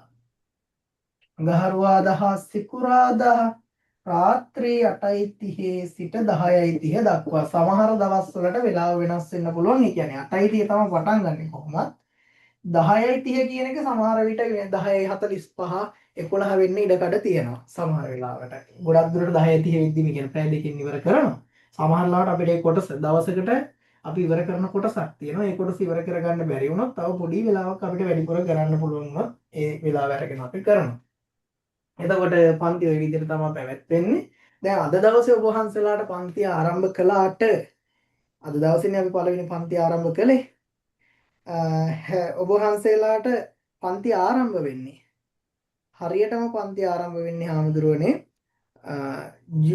ලබන සතියේ අපි දන්නවා මේ පොසොන් සතියේ යන්නේ. එතකොට පන්සල් වල ටිකක් කාර්යබහුලතාවය එහෙම වැඩි. ඒක නිසා මේ සතියේ පිරිවෙන් රාජ්‍ය උත්සවය තියෙනවා. එතකොට ඒකෙත් මම හිතනවා ගොඩක් දුරට පිරිවෙන් වල වැඩ කටයුතු කරන අයත් ඇති. ඊට පස්සේ පොසොන් පොයත් ලැබෙන නිසා පන්තිය මේ සතියේ පටන් ගන්න නැහැ. මේ සතිය කියන්නේ මේ එන සතියේ පන්ති පැවැත්වෙන්නේ නැහැ. අද ඔබ වහන්සේලාට පන්තියට අදාළ වේ හොයාගන්න ඕනේ පොත් ටික හොයාගන්න. ඊට පස්සේ මුදල් බැර කිරීම කරලා ලියාපදිංචි වෙන්න. ඒ දේවල් වලට මේ කාලය යොදා ගන්න. ඔබ වහන්සේලාගේ පන්ති ආරම්භ වෙන්නේ ජූලි මාසේ 3 වෙනිදා. ඒ කියන්නේ ලබන සතිය නෙවෙයි ඊට පස්සේ සතිය තමයි පන්ති ආරම්භ වෙන්නේ. තව සතියකට පස්සේ. සතියකින් පස්සේ තමයි පන්ති ආරම්භ වෙන්නේ සිකුරාදා. සිකුරාදා ඉඳලා අපි පන්ති පටන් ගන්නවා. පන්තියට කලින් මම ටයිම් ටේබල් එකක් පන්තියට කලින් කියන මම මේ දවස් දෙක තුන ඇතුළත ඔබ වහන්සේලාට ටයිම් ටේබල් එකක් හදලා දානවා. මෙන්න මේ දවසේ තියෙන්නේ මේ පේපරේ. මේ දවසේ තියෙන්නේ මේ පේපරේ. ඒ කියන්නේ අපිට පේපර් 12ක් තියෙනවානේ. මේ පේපර් 12ම මාසෙට දවස් 8ක් පන්ති කරනවා. ඒතකොට මේ දවස් 8 ඇතුළත පේපර් 12ම අපිට එක දිගට කතා කරන්න බෑ. නිකන් නිකමට මම කියන්නම් අද සිංහල සාහිත්‍ය පේපරේ කතා කරනවා නම් ඒකේ එක පාඩමක් අද කතා කරනවා. සිංහල සාහිත්‍ය පේපර් එකේ. එතකොට ඊළඟ දවසෙත් ඊළඟ සිකුරාදා දවසෙත් අපි සිංහල සාහිත්‍ය නෙමෙයි කතා කරන්නේ. එදාට සමහරවිට අපි ප්‍රාකෘත පේපර් එක කතා කරන්නේ. අන්න ඒ විදිහට ඒ දවසට අදාළව ඔබ වහන්සේලාට ටයිම් ටේබල් එකක් කාලසටහනක් හදලා මම දානවා. ඒ කාලසටහනට අනුව තමයි හාමුදුරනේ දරුවනේ මෙනින් වහන්සේ පන්ති ටික පැවැත්වෙන්නේ. ඉතින් ඔය තමයි පන්ති ටික ගැන කෙටියෙන්ම කියන්න තියෙන දේවල්. ওই විදිහට තමයි පන්ති වැඩ කටයුතු සියල්ලම කෙරෙන්නේ. ඒ ටිකේ ගැටලු තියනවාද කාටවත්? පැහැදිලිද? ඊට පස්සේ ඔබ වහන්සේලාට Zoom එකෙන් තමයි හැමදාම පන්ති තියෙන්නේ. يعني Zoom තාක්ෂණය ඔස්සේ සමහර මාසවල මුල් මාස ටිකේ නෑ. සාමාන්‍යයෙන් අපි ඉස්සරහට යද්දි තව මාස දෙක තුනක් යද්දි සමහර මාසවල මේ අඟහරුවාදයි සිකුරාදයි පන්ති දෙකට අමතරව තව පන්ති වැටෙන්න පුළුවන්. ඒ වැටෙන්නේ සම්මන්ත්‍රණ. විචාර සම්මන්ත්‍රණ, පද්‍ය රචනා සම්මන්ත්‍රණ මේ වගේ සම්මන්ත්‍රණ වැටෙන්න පුළුවන්. ඒවා ඔබ වහන්සේලාට තව මාස يعني තව කල් තියෙනවා ඒවට. අතරමැද කියන්නේ තව එතකොට වැඩිපුර දවසක් පන්ති පැවැත්වෙනවා. ඒ වැඩිපුර කරන පන්ති වලට වෙන මුදල් අය කිරීම නැහැ. ඒක සාමාන්‍ය විදිහටම තමයි යන්නේ. ඒවා වැඩිපුර අපි සිද්ධ කරනවා මේ අර අවශ්‍ය මේවට සම්මන්ත්‍රණ විදිහට. ඊට පස්සේ රෙකෝඩින් එක ගන්න පුළුවන් සම්බන්ධ වෙන්න බැරි දවස්වලට රෙකෝඩින් එක කලින් පොඩි මතක් කිරීමක් කරලා රෙකෝඩින් එක ඉල්ල ගන්න. මම රෙකෝඩින් එක දෙනවා. හැබැයි රෙකෝඩින් එකෙන්ම යන්න පුරුදු වෙන්න එපා. ඒකට හේතුව තමයි අපි දැන් හිතන්නකෝ අද දවසේ රෙකෝඩින් එක ඔන්න අද පන්තියට එන්න බැරි වුණා. අද රෙකෝඩින් එක ඉල්ලගෙන බලන්නම් කියලා ඉන්නවා. ඊළඟ දවසේ පන්ති තියෙනවනේ සිකුරාදා. එදා වෙනකල්ම බැරි වෙනවා අක බලන්න. අද කරපේක බලන්න එදා වෙනකල්ම බැරි වෙනවා. එතකොට එදා එකට යන්නෙත් නෑ අරක බලන්නත් බැරි වුණානේ. ඒ නිසා එදා එකට යන්නෙත් නැහැ. ඒකේ රෙකෝඩින් අරගෙන දෙකම බලන්නම් කියලා ඉන්නවා. ඔහොම ගියොත් අපිට රෙකෝඩින් එකතු වෙනවා. රෙකෝඩින් එකතු වුණාම පාඩම් කරන්න තියෙන්නේ කොතනින්ද කොහොමද කොයි දේවල්ද පාඩම් කරන්න ඕනේ මොකුත් හිතා ගන්න බෑ. එක වැඩක්වත් හරියට කරගන්න බැරි වෙනවා. ඒක නිසා රෙකෝඩින් එකක්වත් එකතු කරගන්න එපා. රෙකෝඩින් එක බලන්න පන්තියට සම්බන්ධ වෙන්න. සම්බන්ධ වෙලා ඉවර වෙලත් රෙකෝඩින් ඕනනම් බලන්න. ඒක කිසි ගැටලුවකුත් නැහැ. රෙකෝඩින් බලද්දී අනිවාර්යෙන්ම මතක තියාගන්න රෙකෝඩින් ටික ඔබ වහන්සේලාට ගොඩ ගහගෙන බලන්න තියාගන්න එපා. එක දවසක් බැරි වෙන්න පුළුවන්, දෙකක් බැරි වෙන්න පුළුවන්. බලලා ඉවර කරගෙන පුළුවන් තරම් සජීවී පන්ති වල සම්බන්ධ වෙන්න. මොකද එතකොට තමයි අපිට අර අලුතෙන් දෙයක් ඉගෙන ගන්න පුළුවන් සහ ප්‍රශ්න එහෙම තියෙනවා නම් කතා කරලා විසඳ ගන්න පුළුවන්. ඉතින් ඔය විදිහට තමයි පන්ති වැඩ කටයුතු ටික කරන්නේ. කාට හරි මුකුත් ගැටලු තියෙනවාද? අහන්න කියන්න මුකුත් දේවල් තියෙනවාද?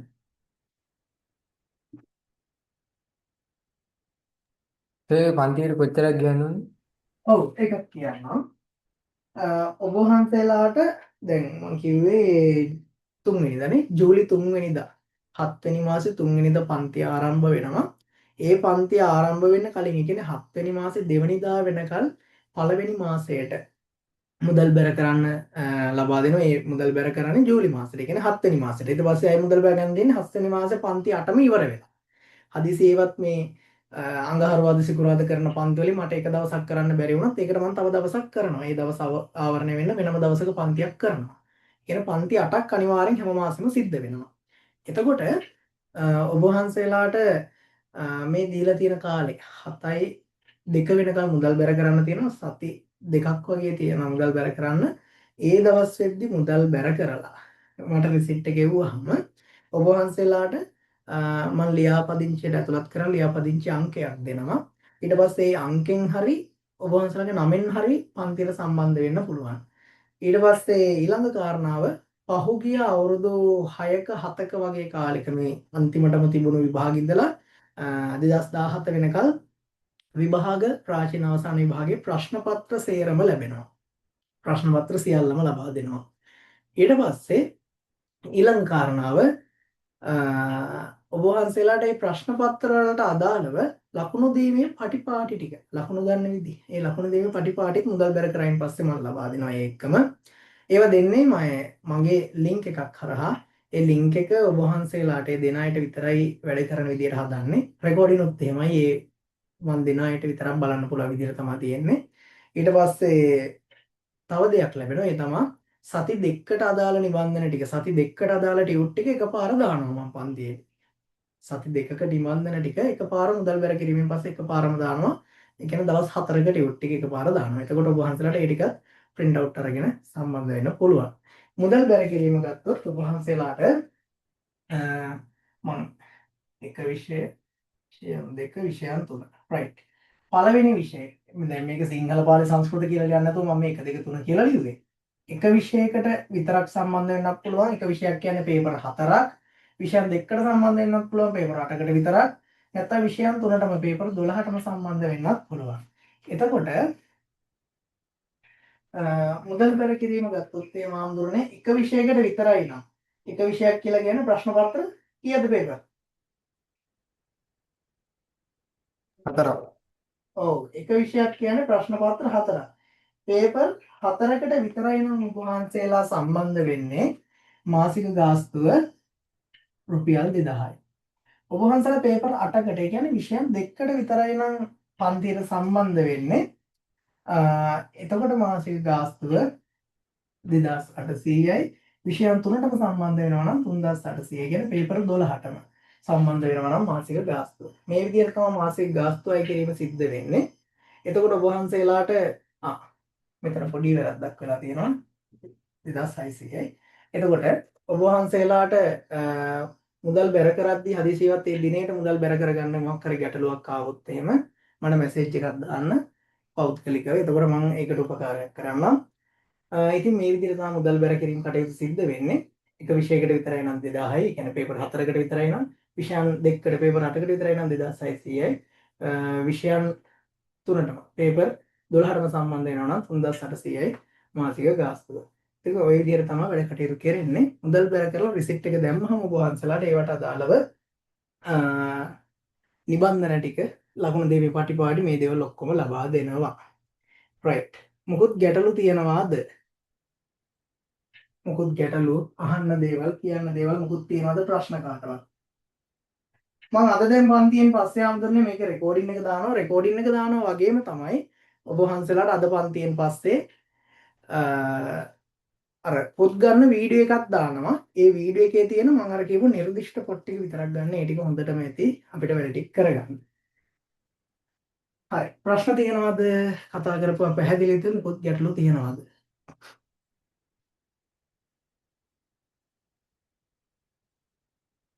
ආම්දරනේ අන්තෝජට අබහියට අද ඔක්කොම ගැටලුද? පැහැදිලි නෑ සර්. පැහැදිලියි. සර් විභාගේ තියෙන්නේ කොයි කාලෙද? අප්‍රේල් මාසේ. විභාගේ තියෙන්නේ අප්‍රේල් මාසේ. විභාගේ අප්‍රේල් මාසේ තියෙද්දි අපි දැන් මුල් මාස කිහිපෙම කියන්නේ දැන් අපි මේ ලබන මාසෙනේ පටන් ගන්න පන්තිය. ඒ පන්තිය පටන් ගත්තාම මුල් මාස කිහිපෙම ඉගැන්වීම් සිද්ධ කරන්නේ අන්තිම මාසේ කරන්න විභාගේ ඉලක්ක කරගත්ත ප්‍රශ්න පත්‍ර. කෙලින්ම පේපර් තමයි අන්තිම මාසෙදි කතා කරන්නේ. රිවිෂන් පේපර් ක්ලාස් එකක් විදිහට. සාමාන්‍යයෙන් හැම අවුරුද්දෙම අප්‍රේල් තමයි විභාගේ වැටෙන්නේ. හරි. මොකද ගැටලු තියෙන්නේ නැහැ නේද එහෙනම් වෙන? හරි. එහෙනම් අදට මම පන්ති අවසන් කරනවා. අද පන්තියෙන් පස්සේ මම අර කියපු දේවල් ටික දාන්නම්. සම්බන්ධ වෙන අය මුදල් බැර කරලා මට රිසිට් එක දාන්න. මුදල් බැර කරලා රිසිට් එක දැම්මම කාලසටහන මම කොහොමද හැමෝටම බලන්න දානවා ගෲප් එකට. ඊට පස්සේ ලියාපදිංචි අංකය ඔබ වහන්සේලාගේ පේපර් ටික ඊට පස්සේ ඔබ වහන්සේලාගේ ලකුණු දීමේ පටිපාර ටික සති දෙක ටියුට් ටික මේ ටික ඔක්කොම ඔබ වහන්සේලාට එකපාර ලබා දෙනවා. එහෙනම් අදට මම සමුගන්නවා හැමෝටම සුබ රාත්‍රියක් ජය වේවා. එහෙනම් හැමෝටම රාජකීය පඬිවරු වෙන්න ශක්තිය ධෛර්ය වාසනාව ලැබෙන්න කියලා ප්‍රාර්ථනා කරන හැමෝටම තෙරුවන් සරණයි. එතකොට මේ කියන්න ගිනුම් තොරතුරු ඒ ටික දානවා හන්ද. බැංකු ඒ ටික දානවා.